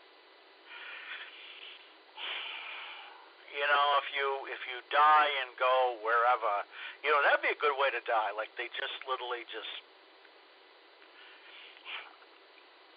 not kill you, but you know, just like, you know what I'm saying there. Shit. I just realized for the last 2 hours I've been transmitting into an open load, so I've been probably sounding kind of staticky. I don't know, maybe. I don't know. But no, that's good stuff. That's where dreams are developed, man. I mean, that's seriously. I mean, and when I'm so here's my little kink here is no. They just lay you down on the bed, man. You're just laid down and they're just going. They're doing whatever the hell, man. I mean, I don't know. I don't think I'll do hot wax and shit, man. Damn it, you know. I shave, you freaking shave. Yeah, I ain't gonna do no hot wax and I don't know, pull knives and shit out. But you know what I'm saying. But it's good stuff, man. But anyway, gee whiz. Camp4VZ, you're still connected, so I don't know, man. Camp4VZ on Victoria Zanzibar down there in Alabama town. What you got doing down there? You copy? Oh, I copy. Copy. I heard it all when you said it all. Yeah, you just mentioned you're transmitting into an open load, and I was remarking to myself earlier that for the first time ever, I did hear a very occasional, I only heard it like 3 or 4 times, the slightest little crackle in your signal. I was like, man, you know, Doug usually doesn't have that. And, well, lo and behold, there you go, transmitting into an open load. That's really saying something for that, I can't remember what, I think you said it was a Kenwood, but I'm not exactly sure. I got to look at the pictures again here. Let me look at the picture here. Let's scroll back a little bit. Find that pic of your bass with the D104 plugged in, which, by the way, I love that you have run a D104 on a VHF radio. That's tits right there. Okay, yes, the Kenwood base station. Yes, there you go, yeah. So what model is that? I don't know. I don't know if you've done work to it either, but damn, if you've been transmitting into an open load, which ain't even a load at all, it's just open. I know you're only putting out, like, 100 milliwatts or something, but, that's a pretty good radio there. That's pretty good. Not bad at all. I know a good friend of mine who, me and him were, this was back when I was in Florida too, me and him were testing out an antenna. I had just built my first monster directional antenna. I built a 17-element UHF Yagi for the 70-centimeter ham band. And I had it up on top of our swing set we had in the backyard at the time. So it was maybe like 11, 12 feet off the ground. I had it pointed down towards my friend who lived, like 50, 60 miles away, down in Naples, Florida. And we were on the cell phone, and he's like, okay, point the beam left, point the beam right. Do you hear me yet? Da-da-da-da. I'm like, no, man, I'm not hearing anything. I hear nothing at all. And he says, oh, shit, we got smoke in the shack. Well, lo and behold, he had accidentally been transmitting with over 500 watts on UHF into an open load. And that was the end of that amplifier. He had smoke in the shack. He actually didn't know what was going on, so he discharged a fire extinguisher into the amp cabinet because he thought he had a fire. You know, I mean, he really just let the magic smoke out. But 500 watts in an open load does not do well on UHF or any radio, except for maybe some of them LD-MOS amplifiers they got for 11 meters now. Some of them can transmit. I saw you see the video where I think it was, now I know you're going to laugh at me here, but Mr. BBI, he was demonstrating one of these amplifiers. He actually drove a screw into the coax of a keyed down amplifier, and he transmitted for like 15 minutes straight, with a screw in the coax, and the damn thing didn't care. He just kept working. So that's what I guess we need here for if we're going to be transmitting into open loads, but... What exactly is your beef with Mr. BBI? Because I always, I keep, I take what he says with a grain of salt, but at the same time, he does give out information that most people won't give out. Like, for example, how to build a badass mobile. The grounding straps, the aluminum plating up underneath the roof, the Breedlove mounts, using lap seal, silicone on the mounts, like all that stuff, I copied his mobile build basically exactly, because he was also doing it in a Suburban, and so I just basically copied the damn thing like perfectly, as close as I could. And I gotta say, it's, I don't see many people doing it like that, and mine is the most rock solid, badass install that I've ever seen. And I keep trying to find other people that are, on my level, but it just doesn't happen. It's a real shame. I want to find people who do it more powerfully than me. Here's my problem, man. As a 21-year-old ham, doing all these crazy things with amplifiers and repeaters and the mobile build stuff, it sucks because I have nobody almost to look up to, to aspire to be anymore. Because all the people who have the knowledge and skill to make something really cool either don't share the info or they've died. So Mr. BBI is one of the few people who actually shares some of his knowledge and, makes videos on it and actually puts out guides out there. I've talked to BBI on the phone before. He talked to him about a 2-meter.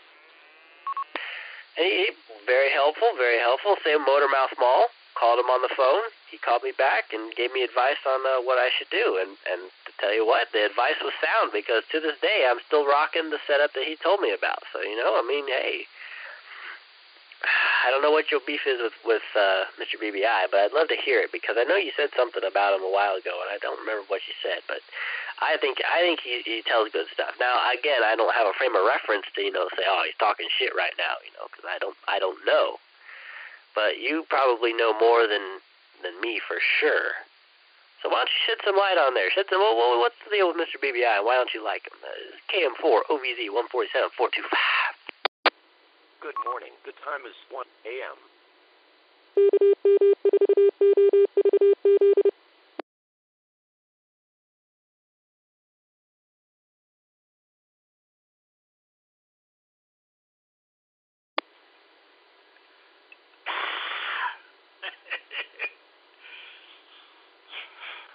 I had to wait for the ID to drop. She's saying that's 52 up here.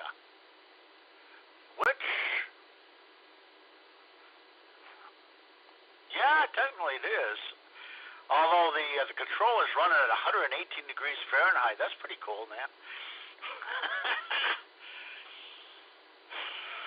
Mr. BBI? Well, I knew the world before BBI. And I remember when he first blew onto the scene with YouTube, and he would just pound, video after video after video, he's just like getting his feet wet and this and that. It's like, and the shit would come on my stream like, who the fuck's this? He's a tow truck driver. It's like, what's this shit, blah, blah, blah, and then he hooked up with a few people, He hooked up with a few good people out there, on the West Coast, and He was taught. He was instructed. The difference is, what I've done doesn't come from anybody. I mean, to really have this conversation will take a visit and days, I guess you could say. But the reality, and yes, he's done well. He's now, his sole income is fixing broken shit for people and things like that. Yeah, he does the same amplifier layout, very good, but it's the same tired old Class C box, okay? And people are like, oh, you can run AM on, no, you cannot run proper AM with a Class C box. Shut the fuck up about that. And trust me, I've done it, and with a 16-pill old school Dave made, yes.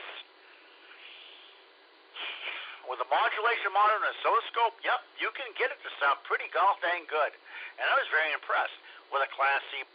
The thing is, it's technically being biased just enough in AB1 that it's, well, actually it's not AB1 because it's not drawing grid current because it's fucking solid state. So, anyway, I digress with that. The thing with BBI, there was no BBI, and then he blew onto the scene, wired up microphones, and fixing two-pool splatter boxes, and, oh, he hooked up with, yeah, well, he did. All right, so he hooked up with the big guys, all right? And even the friggin' big guys are not the ones that built that shit, you know? They're not those guys, okay? They're not broadcast engineers. That shit was built for them and regurgitated. It's like, it's the same regurgitation. It's like, I listen to these videos, and I stopped listening to them because they're like, you've got to be friggin' kidding me, you know? The thing that pissed me off, man, is when he got into the tube side of the world. And he's taking, you know, bone stock TL922 amplifier, a very good amplifier, Kenwood amplifier, and he's monobanding it for 11 meters. You know, SB200, SB220, you know, Henry 3K. It's like he's taking these beautiful amplifiers and monobanding it. And then he builds this friggin', 3.6/10,000 monoband. And I will say to this day, and I'll say to the day I die, any fucking idiot can build a big tube amplifier on a single band and make it work. How many of these assholes can build a big-ass amplifier that works from 160 meters through 10 meters, including 11 meters, with a roller inductor like continuously covered all the way through the bands? On a shoestring budget. Oh, that's right. Not too many people. And one of the best amp builders says, oh, no, we can't do that. I did. It's called the Yeti. And don't stop there. I just warmed up the 41000. I will run 1.8 kilowatts carrier. All right. I built that back in the 90s. I just warmed up the kilowatt, the 4x1.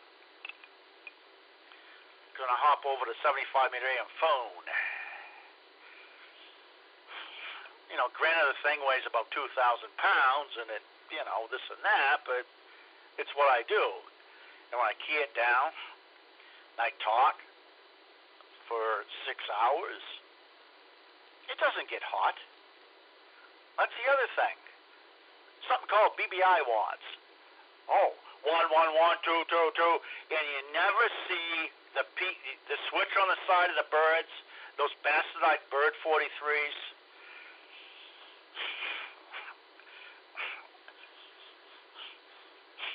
Oh, by the way, the PAP kit, if it don't come from bird, it's crap. That's another thing. And he shows 3 bird watt meters. Oh, look at that. Oh, bird watts. And these fucking people that call it bird watts and RMS watts and all that shit are fucking idiots. Now we're starting to get into my world. It's called carrier. Just that's it. Carrier power, average power, just dead key, if you want to say that, dead key.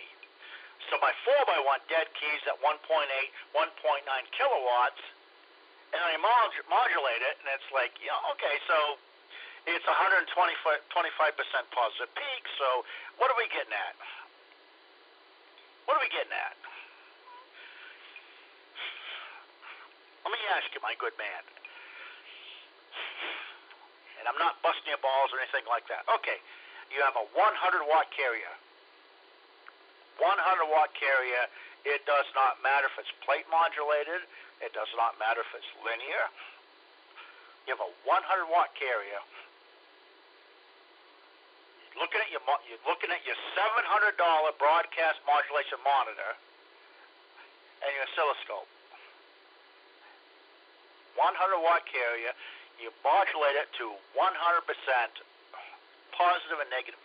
Textbook, 100% modulated positive and negative. You're just cutting the baseline. Okay, 99.9999% negative. Just cutting the baseline. Carrier. What will be your carrier power on a Bird 43, and what will be your carrier power on a Bird 43 with the so-called peak kit, which is actually a PEP kit, and it actually does matter. PEP does matter because with a proper PEP watt meter, you don't need anything else. So people say, "Oh, I don't deal in peak." No, we're not talking about peak watts. Okay, we're not talking about a dose and a capacitor and this and that that charges up. No, we're talking about a Bird 43. The gold standard is the Bird 43, and then you have the Bird 43 with a PEP kit that can be installed, and then they actually have the whole different line, which you don't install it. I run 8 Bird 43s. I run a coaxial dynamics PP watt meter, $400 fucking dollars, some stupid thing. Anyway, my good man, you have a 100-watt dead key. Chicken man, dead key. No, fuck me. Anyway, it doesn't matter if it's plate modulated linear. You're at 100% positive, negative. What will be a PEP?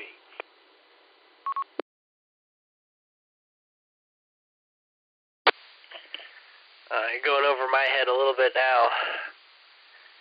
I understand the difference between carrier power and peak envelope power. But if you're asking me to tell you off the top of my head, I do not know. But on the broader subject, I kind of get what you're saying here. The picture's starting to fill in a little better now, so yeah, I get it. It's like the friggin'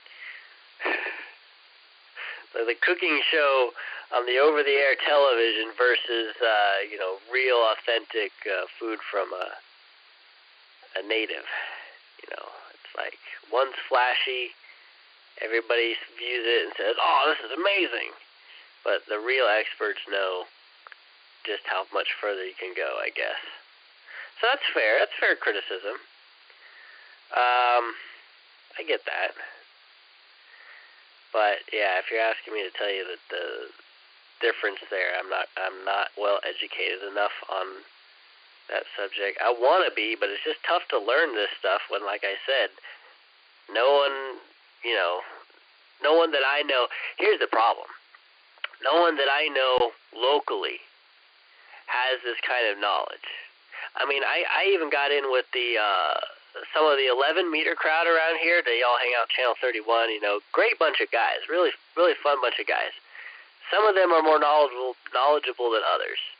But when you start asking hard-hitting questions like that, I just don't ever get an answer.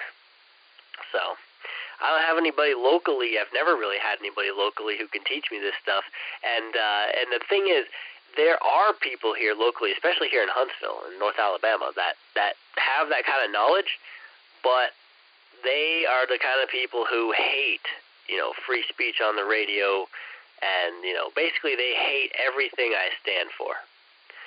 So me, getting in with them ain't going to happen because those are the people I've already pissed off just by putting this repeater up. So, yep, it's a struggle. And I'm really showing my ignorance right now. I know it. Not much I could do. So why don't you enlighten me there? What would be the power on a Bird 43 there with the configuration you described?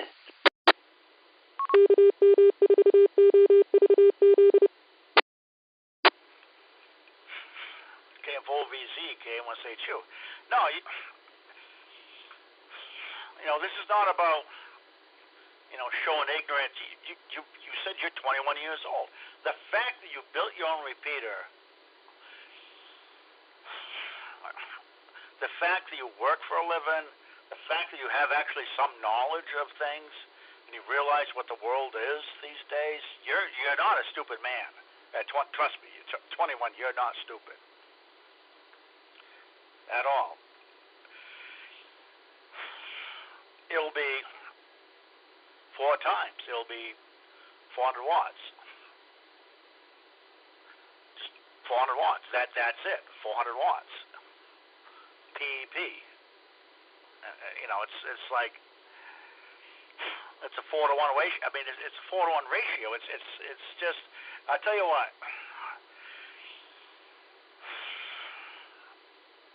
A lot of this comes from playing with the old stuff. I mean, and I'm from a different time, and nobody plays with tools because everyone's scared. Okay, that's fine. Okay, but I'm in the past. You gotta understand, I'm very much in the past, and this is my life in the past.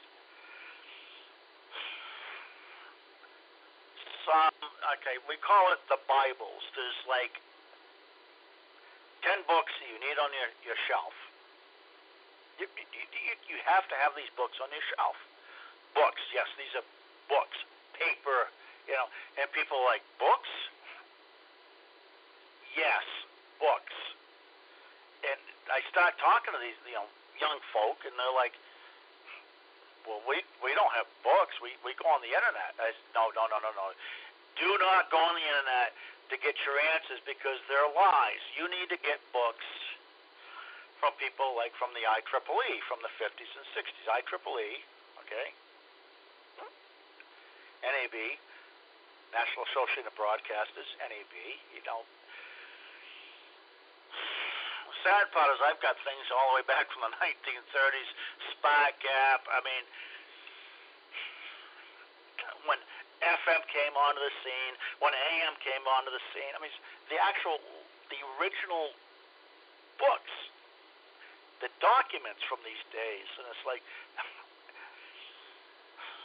you could fall over a century of communication. It's like, unless you saw it, you would think I'm blowing smoke up your ass, and I'm not. Trust me, I am not that person. Because I don't make my money on radio. I make my money actually in automation. I'm the person that programs and works behind the scenes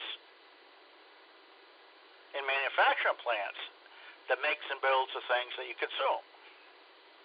And you would not believe how sketchy that shit is, because that stuff is scary. How fucked up this country is. But anyway, forget about that. All right. Some of the older American Radio Retard League handbooks from the 50s and 60s and 70s, good. Get them, $2-3 a piece at the Hamfest.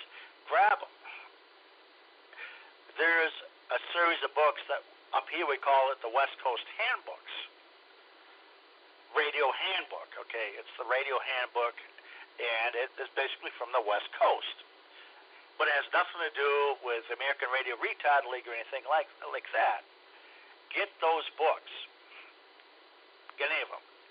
Get anything that was written by Bill Orr, W6SAI. Get anything that you can get from them. The gold standard is going to be the Blue Book, and it was the last one that they wrote. It's deep, and you got to read it, and you got to read it again.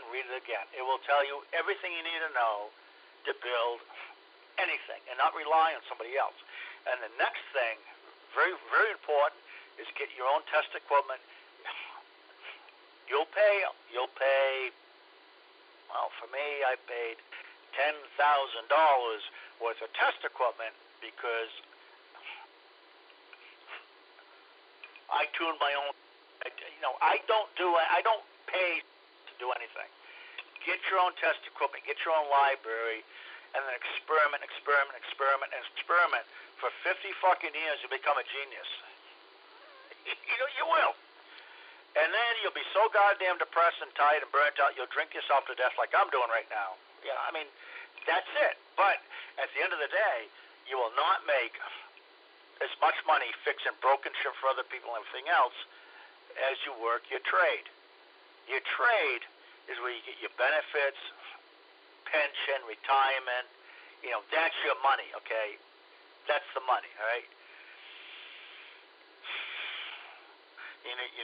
You wonder, like, Jesus, you got that tower, you got that shop. Work your trade. And trust me, you're a smart man. And nobody's told me this, but I'll tell you this, because you're 21 and I'm fucking old and over it. But I'm going to tell you, you've got a good head on your shoulders. Work your trade and work it. Don't listen to nobody else. And I already know you're not taking shit from anybody else. Work your trade, make your money, get some land, get a house, da-da-da-da. Don't knock up some friggin' woman, that steals all that shit either. Don't do that. Get a place, da-da-da-da, and perfect your craft. Your craft is radio. My craft is radio. Perfect your craft on your own. There's nobody going to tell you how to build a broadcast transmitter. There's nobody going to tell you how to build a big tube amplifier, linear, solid state, and I don't call them pills either. And by the way, any son of a bitch who's going to build a 16-pill, that son of a bitch better work 160 through 10. Yes, I've done it. But they are power hogs, and I'm old school tube. And I'm back in the day, plate modulation. If you're going to run AM, plate modulation, okay? If you're going to run big power, plate modulation, which means you're going to have like a 1,000-watt carrier, and you're going to have a 500-watt audio amp to modulate that son of a bitch. That's big stuff. We're talking modulation transformers. We're talking about stuff that hasn't been built in decades. We're talking about 5, 10-kilowatt broadcast transmitters of only there's a few left, and I own them. But this is how long I've been in this hobby. I've been in the hobby since, 1983? I got the license in 85. And I'm still shunned. I'm looked upon as, Jesus Christ, that's an asshole that's driving a 25-year-old car with no exhaust. Well, yeah, you know why? You know why I drive that car? I'm not going to spend $60,000, $70,000 on a brand new fucking Dodge Ram. You know why? Because my dick is a little longer than that. I don't need a brand new truck. I don't need a brand new car. I don't need a brand new anything. Because I know who I am. I know who I am. I'll drive a little piece of shit car to get from point A to point B. That's it. Done. That's it. Fast stoppers, those fucking assholes that they call it, Don't take any shit from anybody, I'll tell you that. And nobody told me this back in the day. Except for a few, but they didn't say it point blank. John, W1KFY, John Osborne, God bless you. He understood me. He was like, fuck, that was back in 85 in high school. Yeah, I worked at him. They went through electronics there. Yeah, he saw, he got it.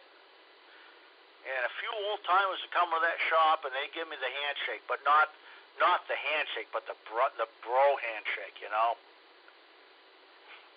I remember that to this day, and they're like, and I'll tell you what, all I want to do is operate AM. Of course, back then, sideband, Jesus Christ. If you mentioned AM back in the 80s and 90s, you friggin' kidding me? No, all I want to do is operate my old Viking Valiant on a 75-meter AM phone. I just love AM.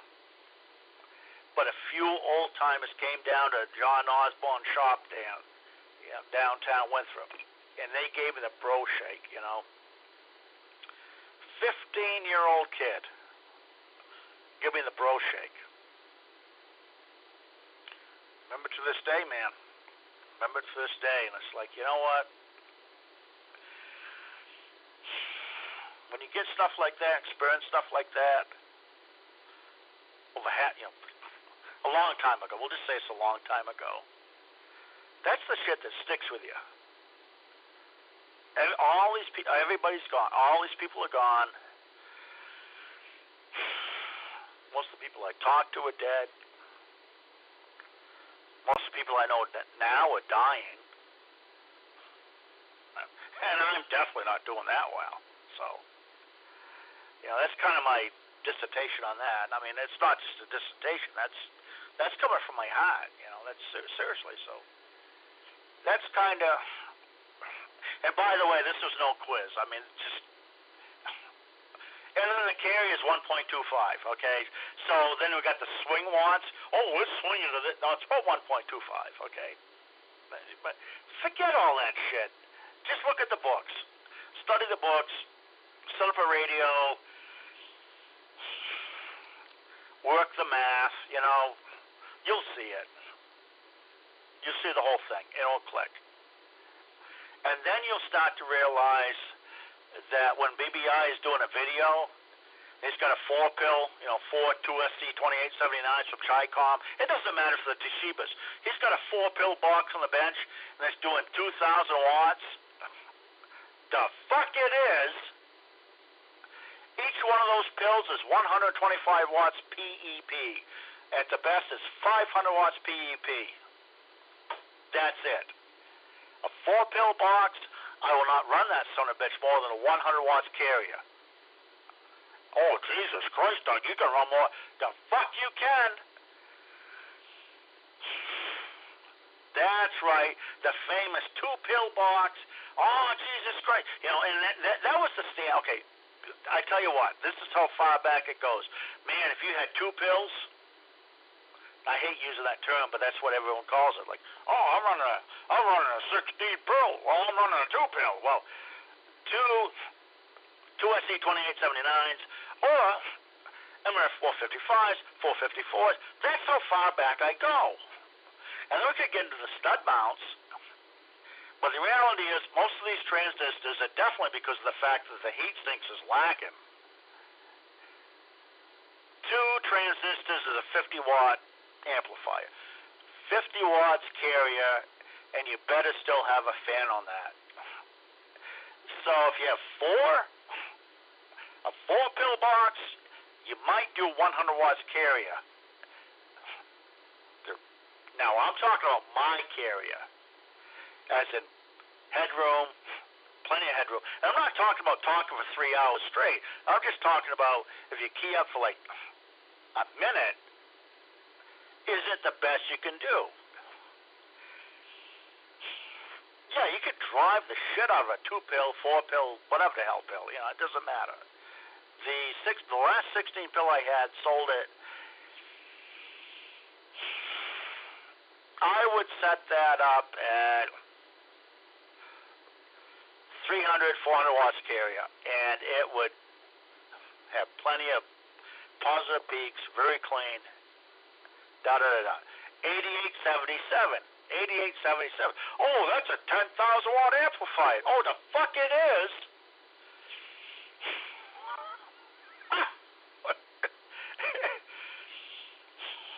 8877 is 1,500 watts dissipation. Dissipation, BEP dissipation, blah, blah, blah, blah, blah. Yes, it will do a 500 watt carrier quite well, but you better have some serious air on that tube and nobody builds an amplifier with that kind of air, but there's my Alpha 77 with a turbojet blower on the son of a bitch, My YC156 tube, my 3.6 15,000 A7. It's a 500 watt carrier. My 41000 plate modulated, it's 1800 watts carrier, continuous. And then we get into the whole concept of plate modulation versus linear. If your primary goal is to operate AM, amplitude modulation, you will go plate modulation. You will not use linear. That's it. Done. If your primary goal and your love is amplitude modulation, AM, and talk for 10 hours or 24 hours, you'll go plate modulation. This is my world, but my world is in the past. And that's a very long transmission, and I appreciate you sticking around and hearing it and so on. So, you know, good for BBI, you know, selling the snakeskin oil and this and that. And he's getting big money to fleece these assholes. I mean, he's just fleecing them left and right. So he's not driving a tow truck. He's sitting on his fat ass in his basement out on the West Coast, fixing shit for people and being an arrogant fuck. That's another thing. He turned into an arrogant fuck. So that's my whole dissertation on BBI. And on the East Coast, up here in the northeast corner, we call them BBI watts. I coined that phrase, BBI watts. Oh, you're running a 2-pill? Oh, you're running 5? Oh, so you're running are you running 50 watts? Or how many BBI watts you running? And this is when I got off. I just got off the whole thing. I'm done. But I'm running 1,000 BBI watts. Well, how many regular watts? Oh, I'm running 50. So, anyway, there's BBI watts and all that crazy shit, man. But hey, I think I talked too long, man. KFOVZ, K1SHU, W6GVN, still listening, Hawaii.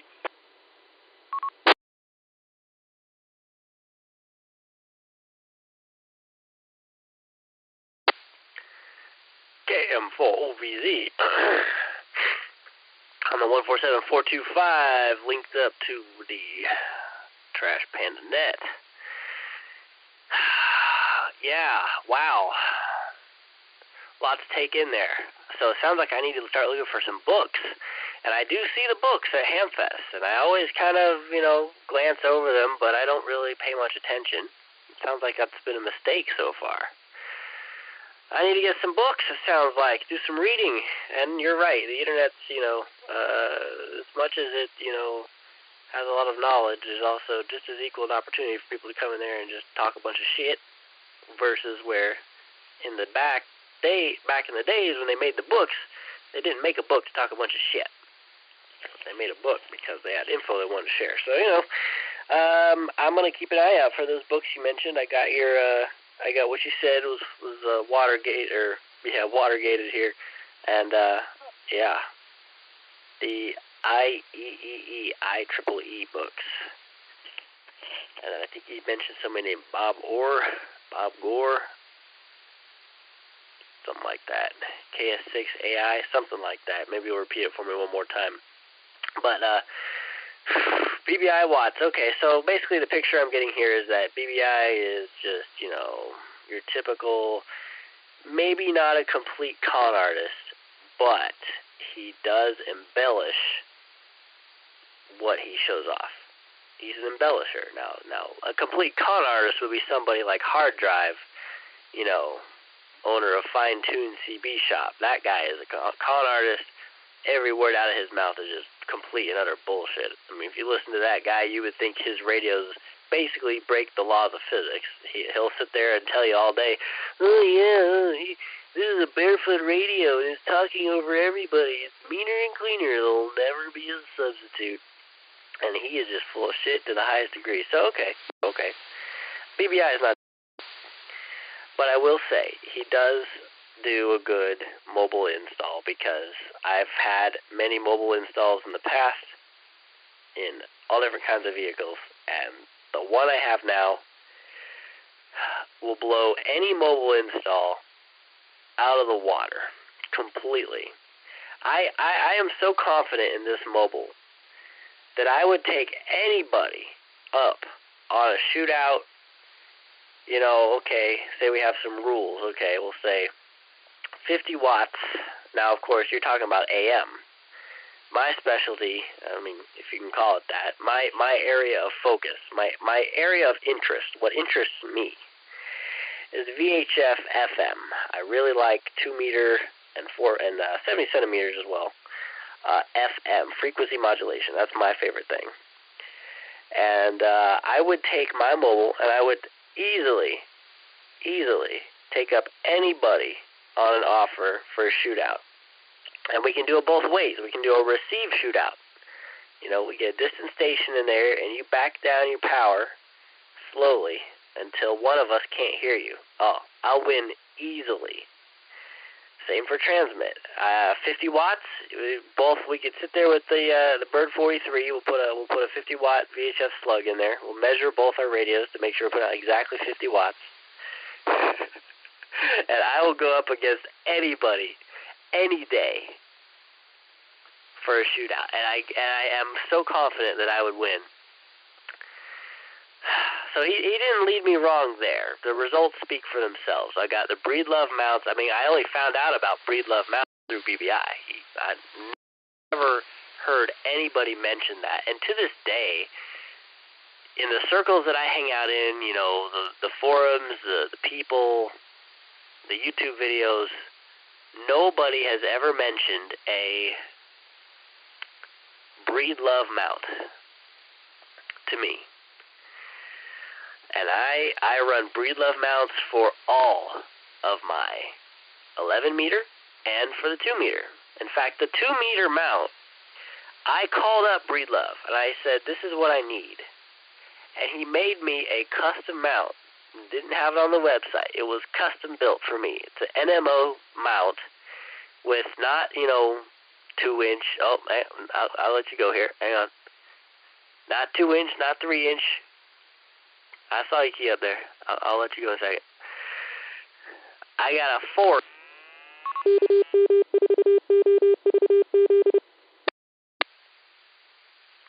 4-inch buck mount there for the 2 meter in the middle. And then the ground straps run down. They bind every piece of the body together. It goes down to the frame of the truck.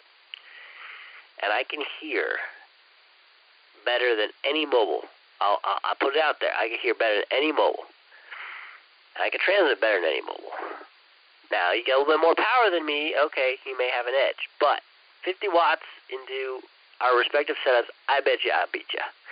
Anybody with their little chode, little coil antennas, the little stubby antennas they sell for cars, these new hams come in. I want a low profile setup. Yeah, I want low profile, a stealth setup. Let me get one of these little stubby mobile antennas. For 2 meters. It's 6 inches tall for 2 meters. Okay. And then they'll spend all day long defending their choice to the death when they can't even talk on the local repeater from 10 miles away because their signal's so ass and the radiation pattern on that coil is so garfunkled. This is what I mean, man. I'm surrounded by people who, enthusiasm for radio, but they don't have... Hams went from being people who innovated, people who built their own stuff, like you, to people who just buy whatever they see on Amazon, and then they will just as easily go online and tell you why you're wrong and why your theory is pointless, and oh, you'd be better off just buying that, and oh, you can't do that, and yeah, see, this is a shame. This is why I'm also glad I met you, because I don't know. I know people who are good as, but not like this, old-fashioned, the AM stuff, the real deal stuff. That's what's so lost on me now, and it's something, I want to know more about. But so I'm going to keep an eye out for some books. I'll look for the books. You have to give me the names of the people who wrote them one more time to keep an eye out. I have seen the ARRL books. And that's something that Amateur Radio Retard League, anytime I see ARRL on anything, I have a bit of a allergic reaction, like, oh shit, the ARRL again. But the old books, you're not the person to tell me that the old books were actually worthwhile, so I'll keep an eye out for those. because I do like to read. I just haven't found much, worthwhile reading material lately, but you've given me new inspiration there. All right, back to you. KM4 OBZ 147 425 North Alabama on the Trash Panda Net. Got down.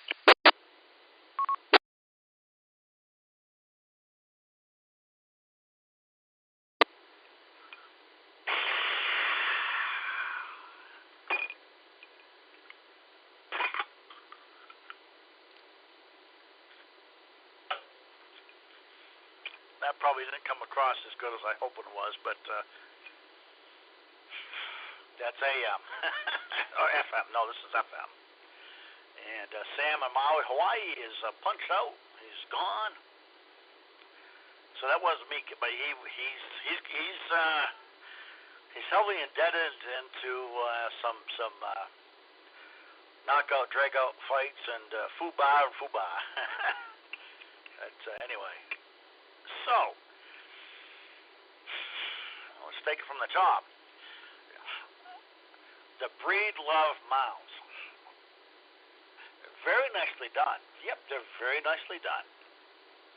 But my good man, you also could realize and build that yourself.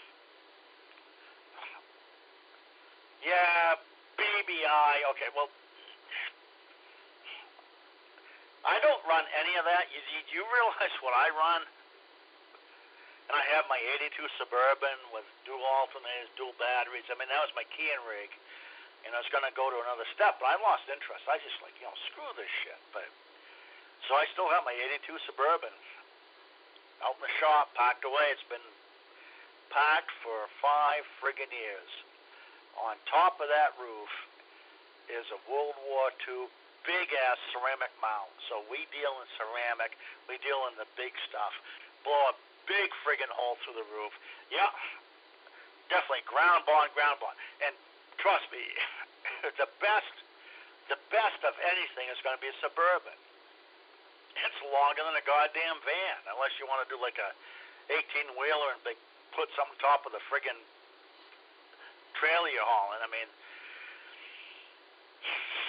no, I saw your videos. I saw the last one there. The mount in the back there, and so on there with the channel and this and that. And it's like, oh man, this dude's serious. Absolutely, man. So yeah, big ass Suburban, tender in the center, a couple there, Yeah, you're gonna drop them all.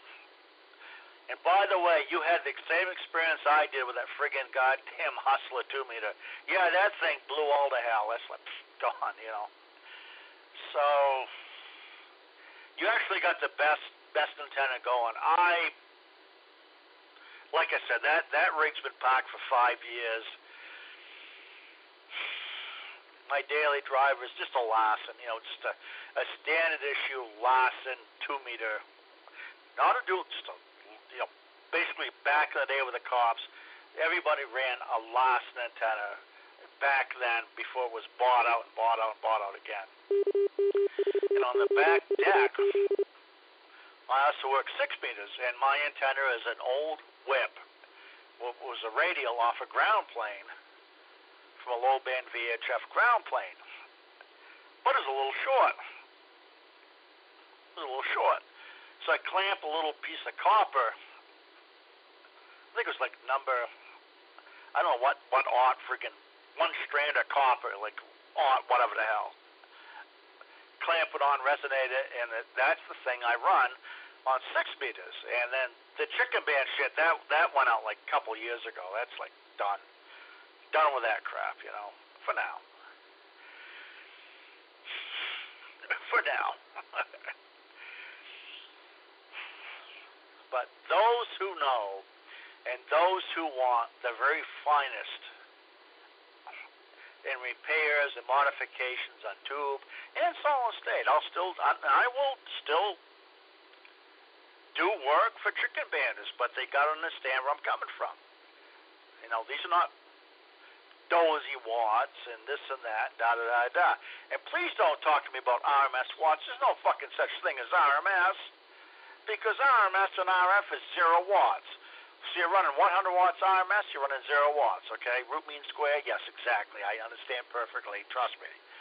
100 watts RMS, or 1,000 or 10,000 watts RMS is 0 watts. So if you want to say you're running 10,000 watts RMS, sure. You're not running anything.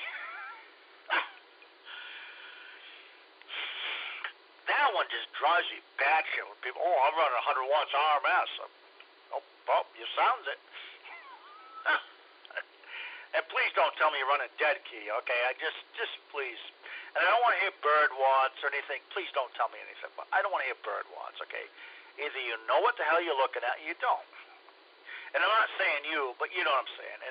In general, people, you know, the bird is the word, da-da-da-da. Well, no, the bird is the gold standard, but you have to understand what it's measuring. And the biggest thing is chicken bandits run out. They buy a brand new Bird 43 and a 1,000 watt Bird slog. It's an element, but they call it a slog.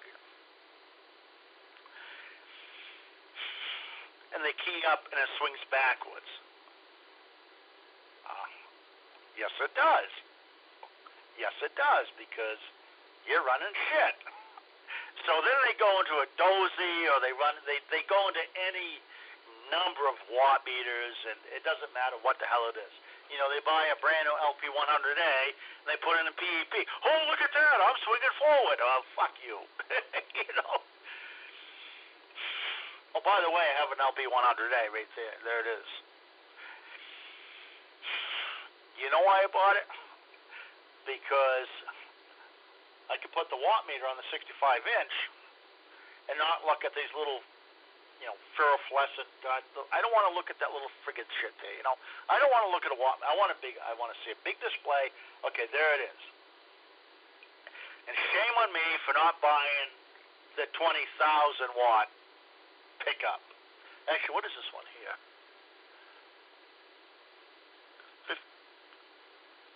Oh, it's 3,000?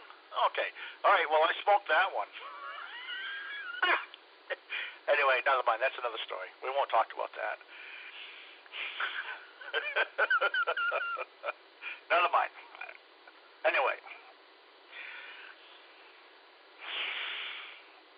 Watt meters, da-da-da-da. If you're going to run AM, and this is my world, if you're going to run AM, amplitude modulation, and really run AM, your modulation monitor will cost as much as your radio setup. And you better be running headphones at around $150 to $200. That's my AM.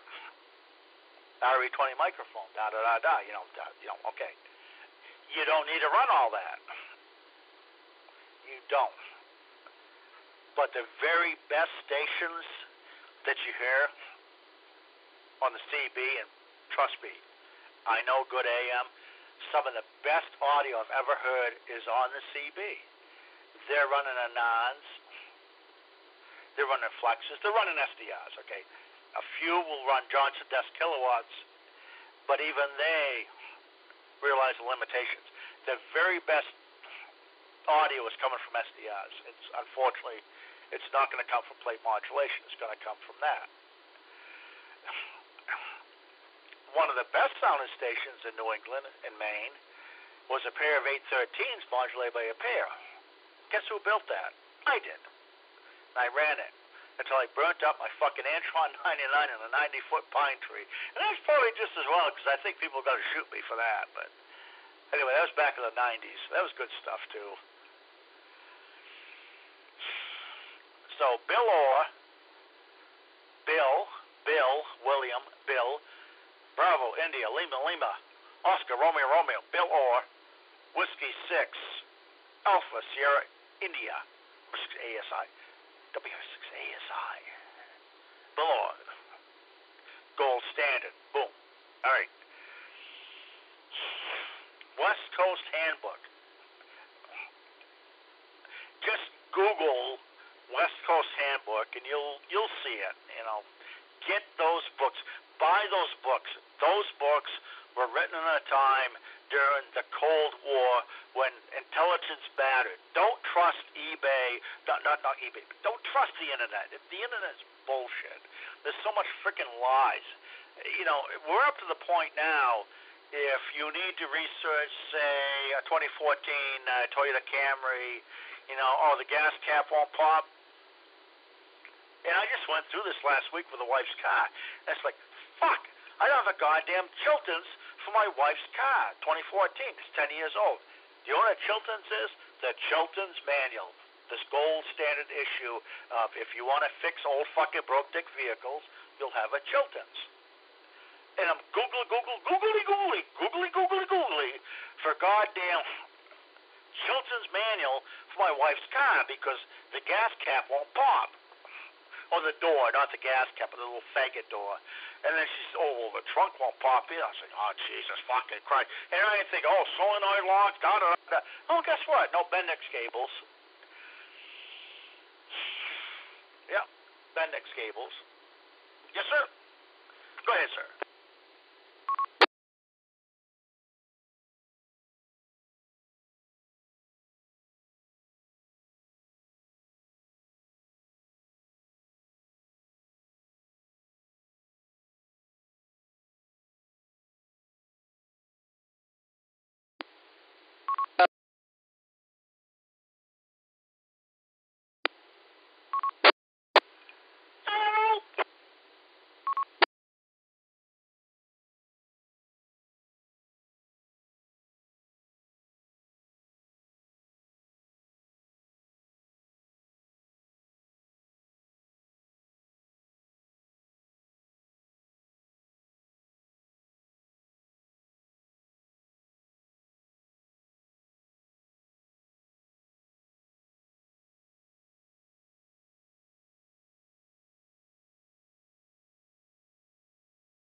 So, we got that.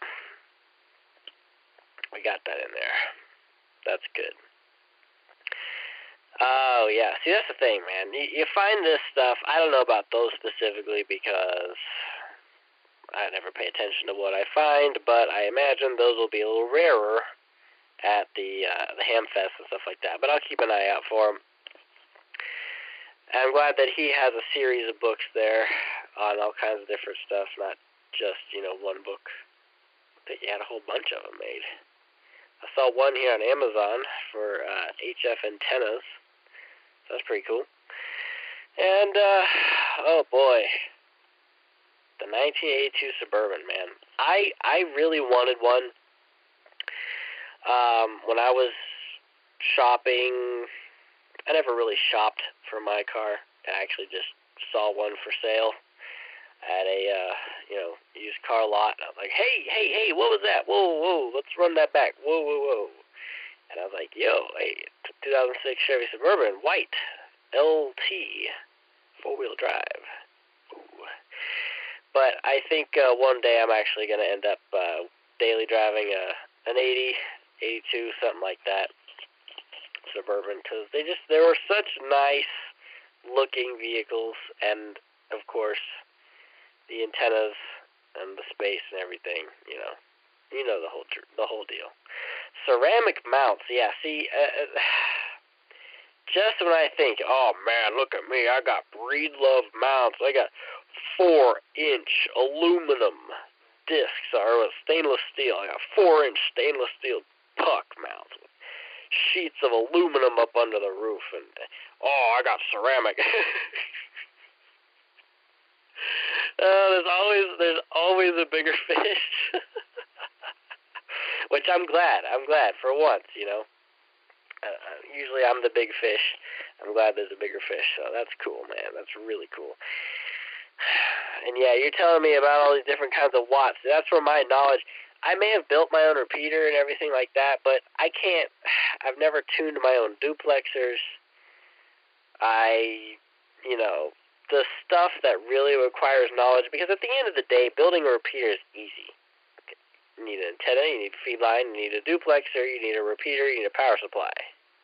And now you got a repeater. I mean, maybe back in your day you had to actually build a transmitter and a receiver and link them together, but nowadays you just go on eBay and you buy a damn Hytera for $2,400 and boom, there you go. You got a rock solid continuous duty thing that'll transmit all night long. It's easy. That's where I'm really lacking, so I guess I need to do some reading. The ARRL has, in a way, negatively affected my mindset for reading material, because I just see the ARRL books and I just cringe and I turn away because the ARRL pissed me off so much. Just with how, I don't know, there's a lot of problems, but anyway.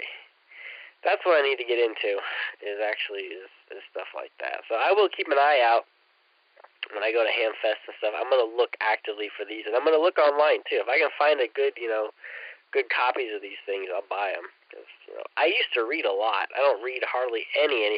I take it back. I read, but I don't read books. I read stuff on the internet. I scroll through Repeater Builder. I'm on the amateur radio Reddit page, which I just despise. I don't even hardly go there anymore. I mean, that's where I found that raccoon on the antenna picture.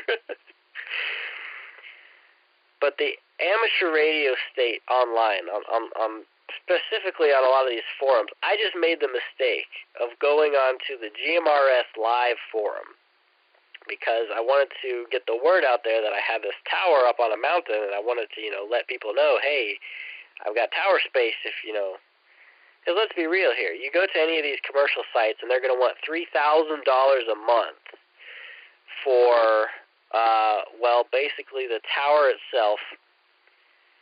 No power, no internet, no enclosure, no insurance.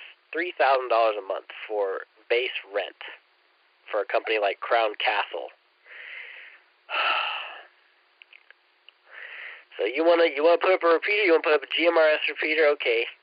Hey, I got tower space here. It's not a beautiful commercial grade install, but it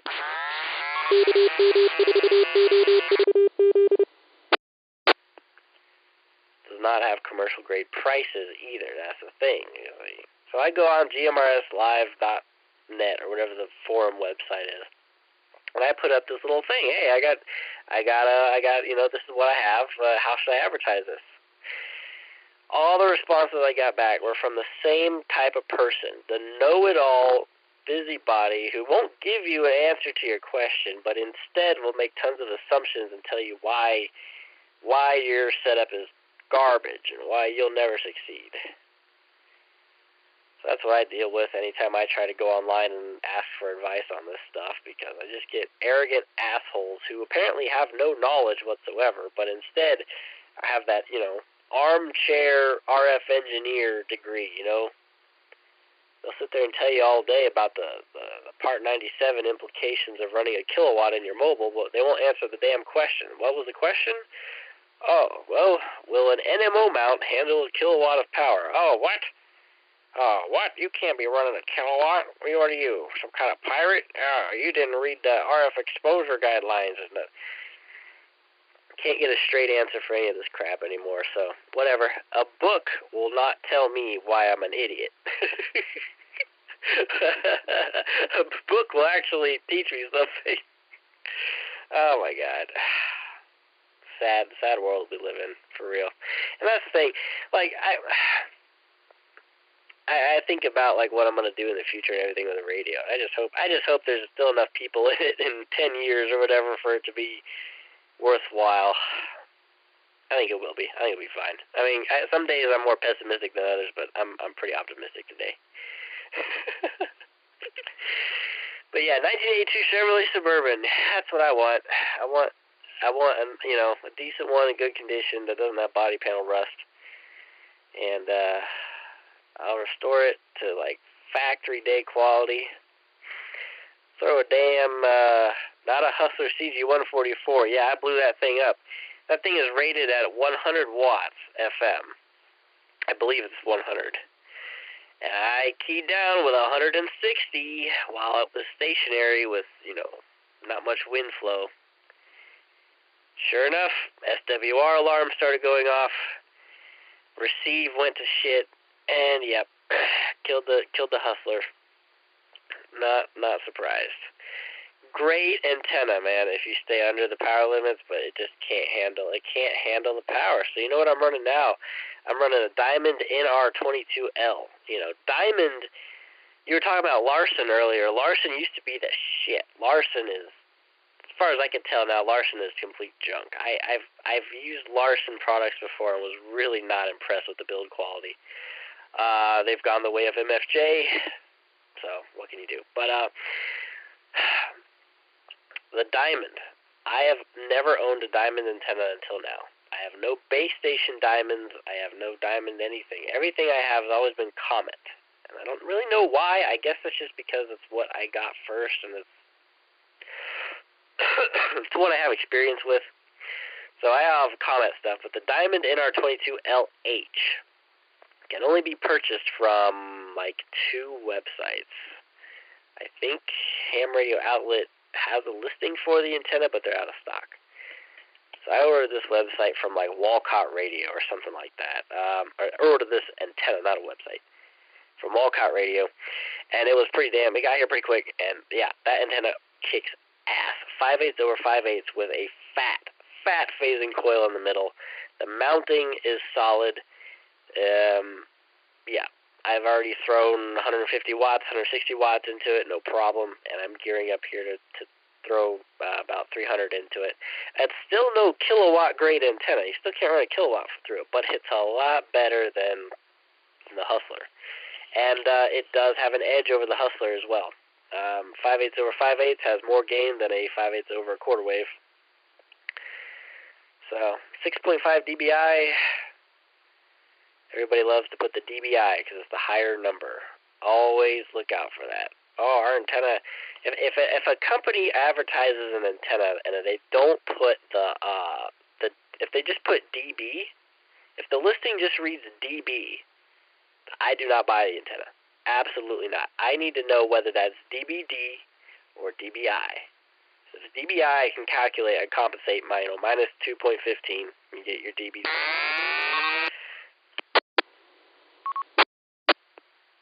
But anyhow, I do have some, things I do that I try to stick to. But yeah, I love that Diamond NR22LH. Really, really good mobile antenna.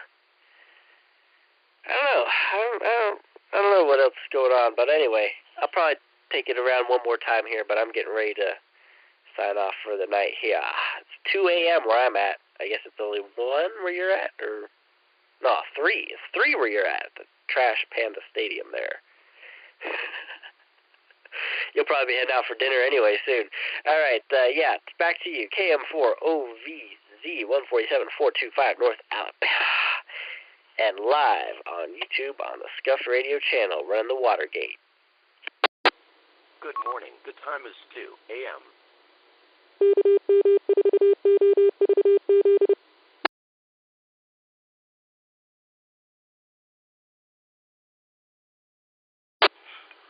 52 degrees. I wish the hell it was 50 degrees earlier. Holy shit, it was like 82, 83 degrees up here in Maine. KF4VZ, KMSA2 on the trash pan and that. Yes, sir, 3 bags full. It is 3 amplitude modulation. It is 3 a.m. But the night is young.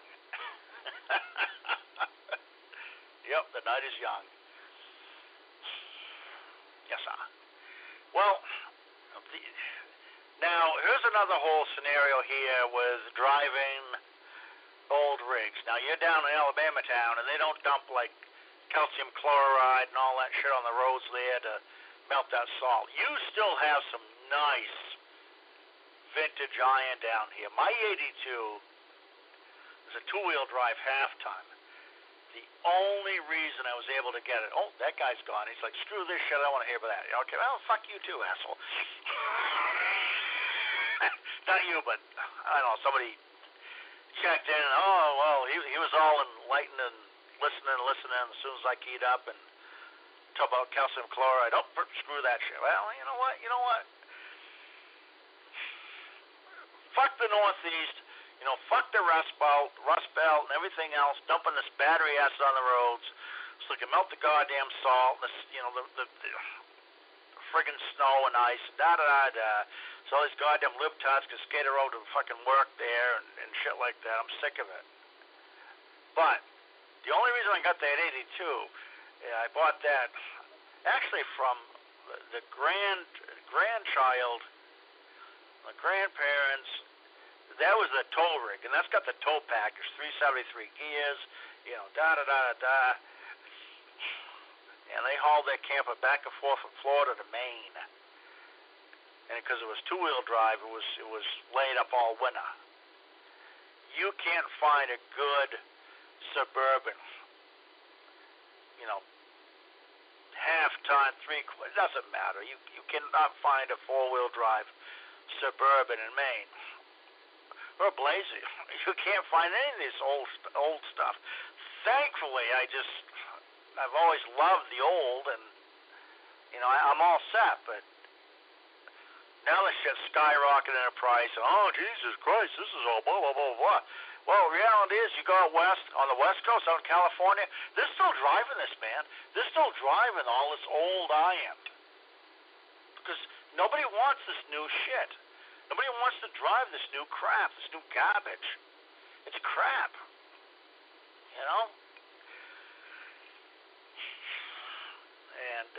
granted, it's got a 40-gallon tank, and it gets 10 miles to the gallon. And I was driving that son of a bitch when gas was $5 a gallon. Well, let me tell you. 5 times 40 is $200. Yep. Well, guess what? When the gas pump shuts off at $100, and I'm like, oh, Jesus, fucking goddamn it. I'm slamming that goddamn nozzle. I was like, I'm starting to realize, oh, no. You're not going to pump $200 worth of gasoline into your tank.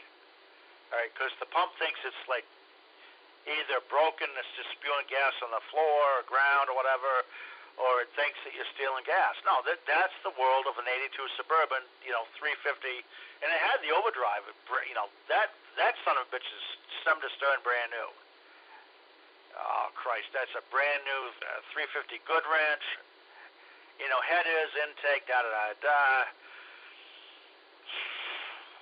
That's a race-prepped Turbo 700. Jesus Christ, that transmission cost $2,000. But I ran that rig, man. I ran that rig for several years. Yeah, several years. That was my daily driver through the winter. But trust me, when I drive anything in the winter, you know what? I take my drain oil when I change my oil, and I drain that oil. I capture that shit. I mix it with tar and everything else, and I spray that underneath all my vehicles. It's my undercoating. That's the world we live in up in Maine. Now down in Alabama town, you ain't got to do that shit down there, man. So you can get yourself an 82, but you ain't gonna have no air conditioning. You ain't gonna have nothing, man. It's gonna be, a rock solid vehicle, but everything else is gonna be broken in it. It's just. And you got to rebuild it. Up here, it's all about rust. All about rust. And at the end of the day, you'll still pay good money. You'll pay money for the vehicles and so on, but that's just the reality of it. And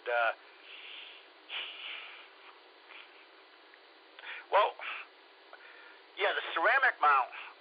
Oh, by the way, I ran an IMAX 2000 mobile for about 10 miles until it hit a turnpike underpass and exploded. I mean, that's how far I go back.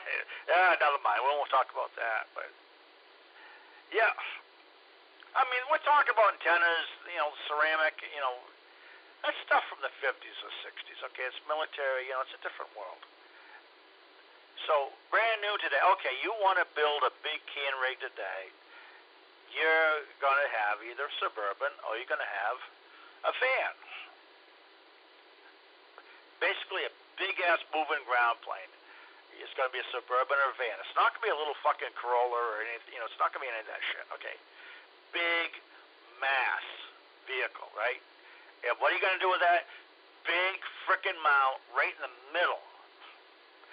Big-ass ball mount. And my ball mounts, again, from the 60s and 70s, they're basically mounts from low-band VHF ground planes, and they're ceramic, and they got an SO239. I mean, this is the stuff you cannot make today.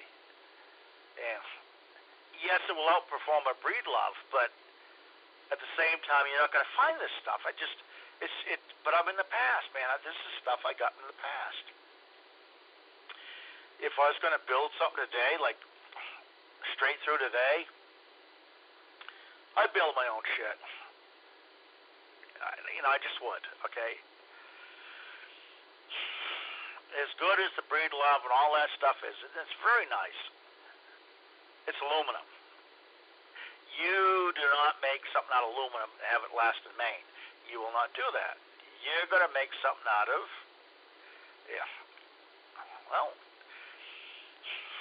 again, it's going to be ceramic, I guess, but, anyway.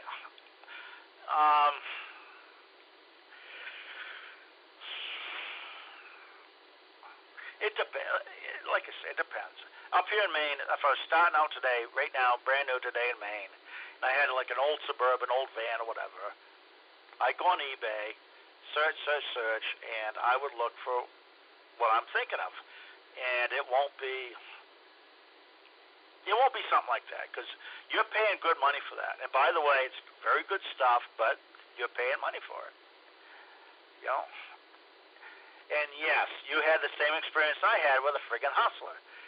It's a very nice collinear antenna, but it was not set up to run more than about 100 watts. And that's it. They're like, oh, what are you, a boot? No, you can run 1,500 watts. Well, now it's 1,500 watts PEP, but nobody has this concept of PEP. So that's a whole other topic about PEP.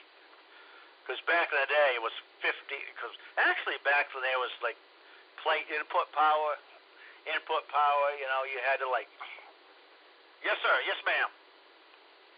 Hello? What you got?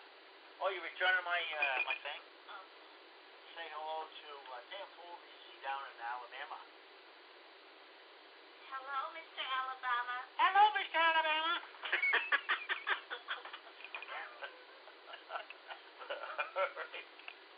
Bye. Oh boy.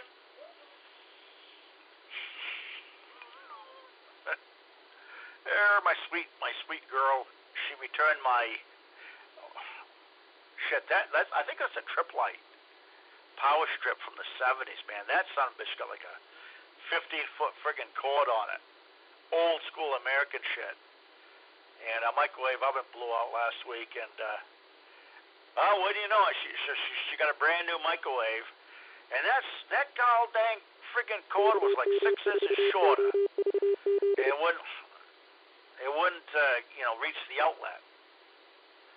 Oh, well, I think I got something, so I pull out this friggin' thing from the 70s. 15-foot friggin' cord. She's like, what the hell is this? I said, well, it's the best I can do. I don't know. Jesus. Shit. Well, that's probably more than you ever wanted to know. All right. KF4VZ, KA1SHU, over.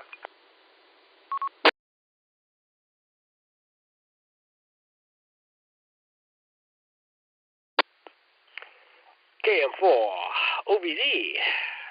K1. Wait, no, I got backwards. K1SHU, KM4 OBZ. Yes. Wow. Okay. I'm waving a hand there to Mrs. Raccoon, or you said my sweet girl, so I don't know if you meant the wife or your daughter or what, but either way, that was nice to hear a friendly voice come through there in the background down here in Alabama. KM4 OVZ. So, the rust and the thing, yeah, so we don't get, if we get a really bad, like, sudden surprise snow, which happens, didn't happen last year. No, I take it back. It happened last year and the year before. We got snow. We got one snowstorm that came through and iced over the roads and screwed everything up. And yes, they did put down salt for that. But it's not like you get up there where it's salt on the roads just for months at a time. So that was no big deal. And I didn't really take the truck out during that. Well, I did. I did because I wanted to have some fun.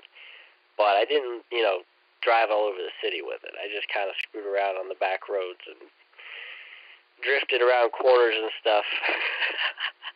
You imagine driving through your neighborhood and you see a big-ass white Suburban come down the road, make a left turn in front of you, and purposely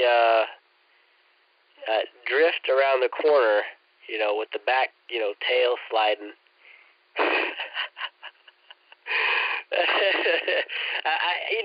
I wanted to do it at least once in my life just to see what it was like. I went out in a parking lot and did it some more. I did a donut in the parking lot just like out of nowhere because the ice it was like a slushy kind of ice, half melted but still slippery. So that's what I did. And yeah, I got no frame rust whatsoever. The truck I bought was, I believe, according to the Carfax, it was owned by somebody up in Tennessee at one point, I think Kentucky at one point, and then somehow it made its way down here to Alabama. And it has, if you look at the video where I did the whole tenant install, you can see the frame and what it looks like. There's no rust. I mean, there's, surface discoloration, and I don't know. I can't even really call that surface rust. I mean, maybe you can, but I don't even think it qualifies as, like, surface rust, so. The only problem is, of course, the rocker panels on that truck are rusting through because Chevrolet, in their infinite wisdom, decided they did not need weep holes on those rocker panels. So any moisture that gets in there is trapped in there for life, and basically you're screwed. So I've done a little bit of repair on them.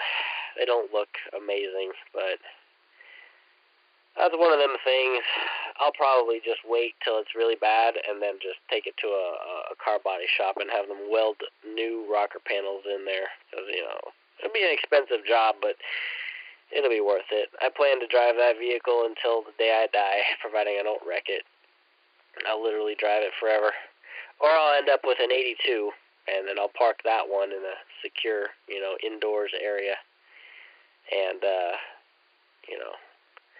in 80 years or something, some YouTube channel can come down and do a barn find on my fucking 2006 Chevy Suburban with a kilowatt amp in the back. And they'll be like, what the hell is this shit? What the fuck is this giant stick on the roof? What the hell? What is this 100 amp fuse doing in the engine bay?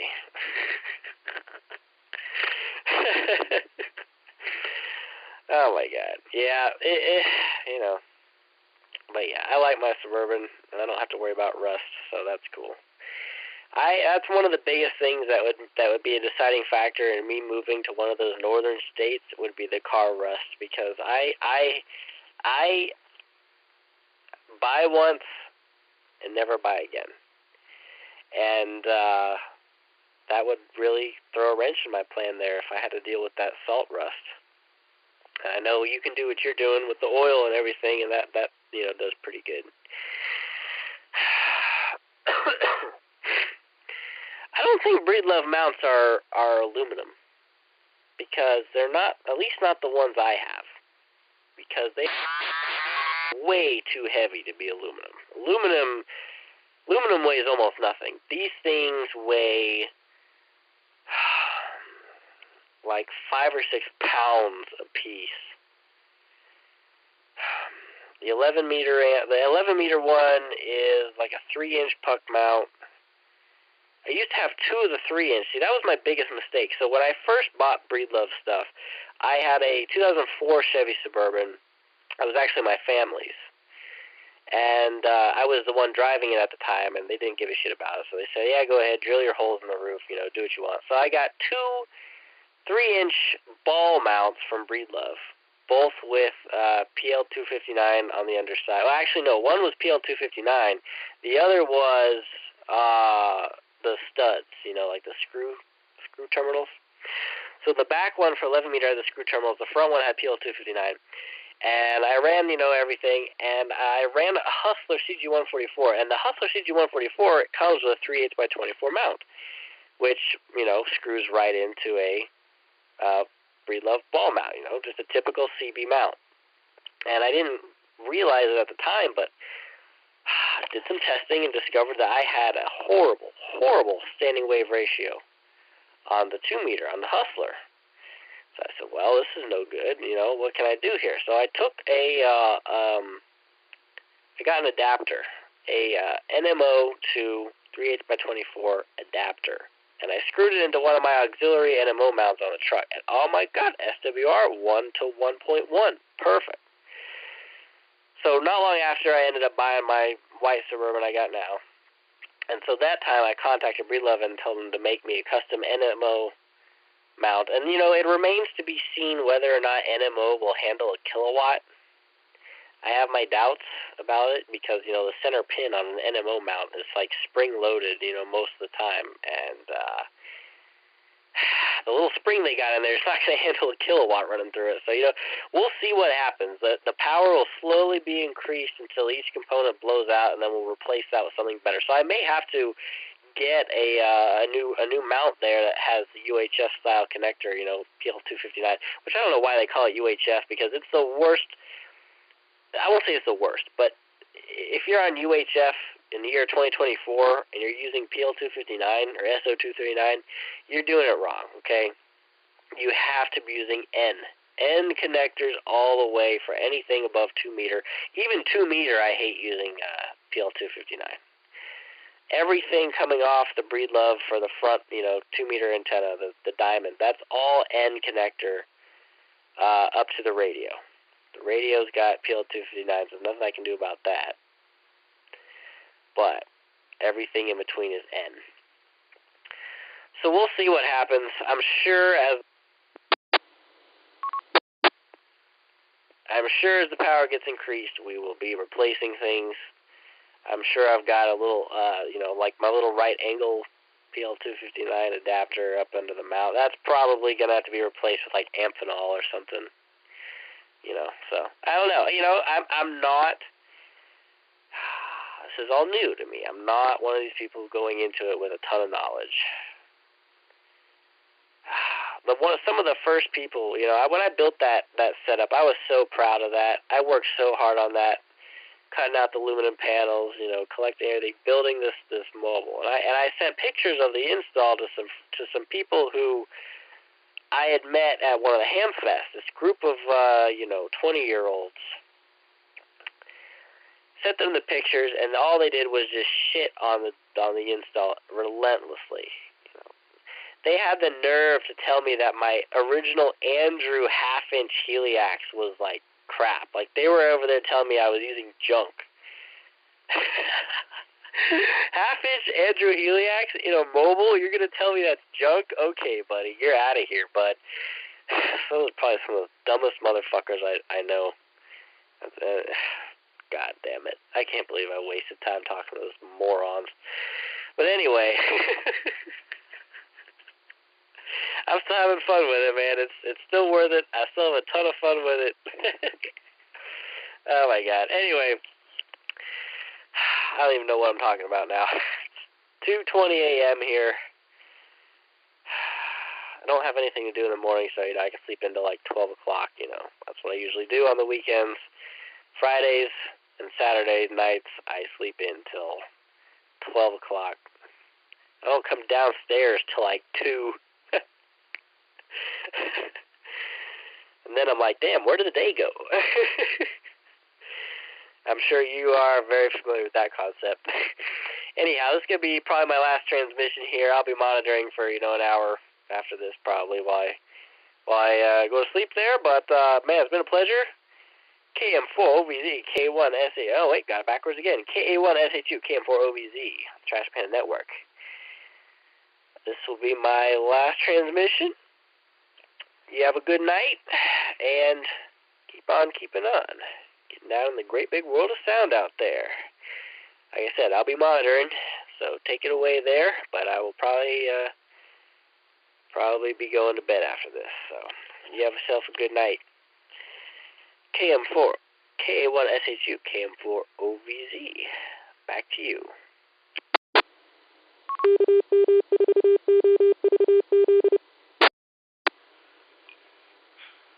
Yes, sir. KM4OVZ, KA1SHU, and the Trash Pandas. Saturday night, Sunday morning edition. East Coast. All right, man. Oh, man. You telling me there's little bubble gum blowing little piss ants? Like, oh, the fact that you actually know the proper terminology of what that feed line is, because people are like, oh, it's hardline. No. Hardline is actually... Hardline is technically something used for the cable company. Aluminum sleeve, aluminium sleeve, da-da-da-da. Heliax, that's right. Proper heliax, that's right. If you're running half-inch heliax and you're mobile, you're a serious dude, man. You're a serious dude. I never, well... I could have, but it's such a pain. It is a pain in the ball sack. So LMR 400, LMR 600, but then again, it's any of that will handle 1,000-watt carrier FM. It's like 1,000 watts FM. Class C amplifier. It's like, yep. But the antenna itself. That's a different story. So, and I don't want to say like a quarter wave, a little tiny spike on top of the Suburban is the best thing. No, it's not. Obviously, you can do better than that, which you have. And there you go. And absolutely, you recognize that. Yes, Larson antenna, basically 200 watts. That's it. And then we talk about, hey, 200 watts for how long? Well, reality is it's basically a minute, 60 seconds. And, come to find out, that's pretty much the standard. If you cannot convey your information, like we got a signal 1,000, officer down, within 60 seconds, maybe there's a problem. Well, anyway, and I don't want to poke fun of that, but our worlds are continuous duty. It's like we will key down as long as we need to key down, But in that scenario, it's with 30, 60 seconds, whatever. So Larson always rated their antennas for 200 watts. 200 watts FM, like Class C, just 200 watts FM for a short period of time. And Larson today has been bought out a couple times, and I'm still running an old Larson MLO mount. And yes, at the end of the day, it's a single tab, gold-plated, and, it's basically that cannot get contaminated. And I expect it with every 6 months, and make sure the O-ring has a little petrogel on it. You do not want to get that contaminated at all with any salt spray or anything, because it's gone. But the Larson 5/8 mobile antenna on the center of your vehicle still is the gold standard as far as a very put like a hustler or something like that on top or anything like that, it gets into a whole other world. So, to this day, it's still what's run. Kinda, but now everyone's gone to 800 megahertz and all that. I've kind of fallen out of it, but, back in the day, it was, Larson, antenna specialists, the stripes of quality. Before they got into the chicken band, that was the other standard. It was tennis specialists and Larson. That was basically it. And now it's just, whatever. But anyway, all right, man. Definitely good talking to you, and I'm going to head over to 75 meter AM foam 38.5 AM. Yep, AM.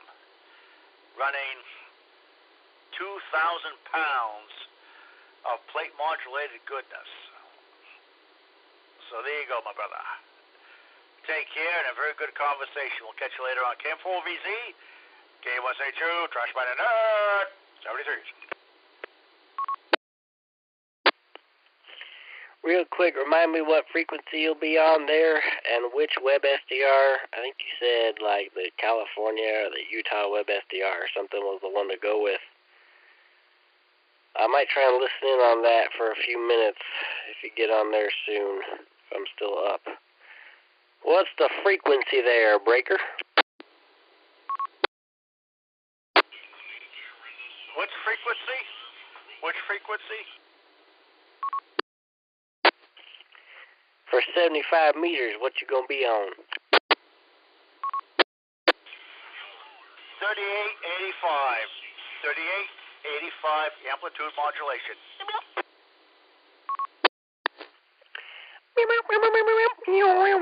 Alrighty, thank you very much. You have fun and good night. Kilo Mike 4 Oscar Victor Zulu 147425 and the K1SHU Trash Pandas. I am signing off.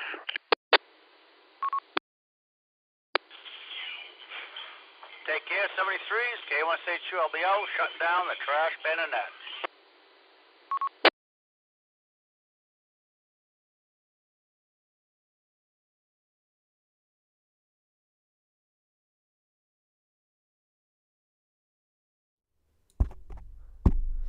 Hello, everybody. Thanks for listening in. Thanks for hanging out tonight here on the 147.425 repeater. Watergate on YouTube. Just trying something out here. Trying out the graphics and everything. We are actually receiving the repeater on a hack RF. Listening to the little 70 centimeter link I got going on here at the house. But we'll be back to regular, like, direct RF soon enough. So thanks for watching, and hope you all enjoyed and had a good time. Go ahead and shut down the stream now. Catch y'all later. Bye. Bye, bye, bye.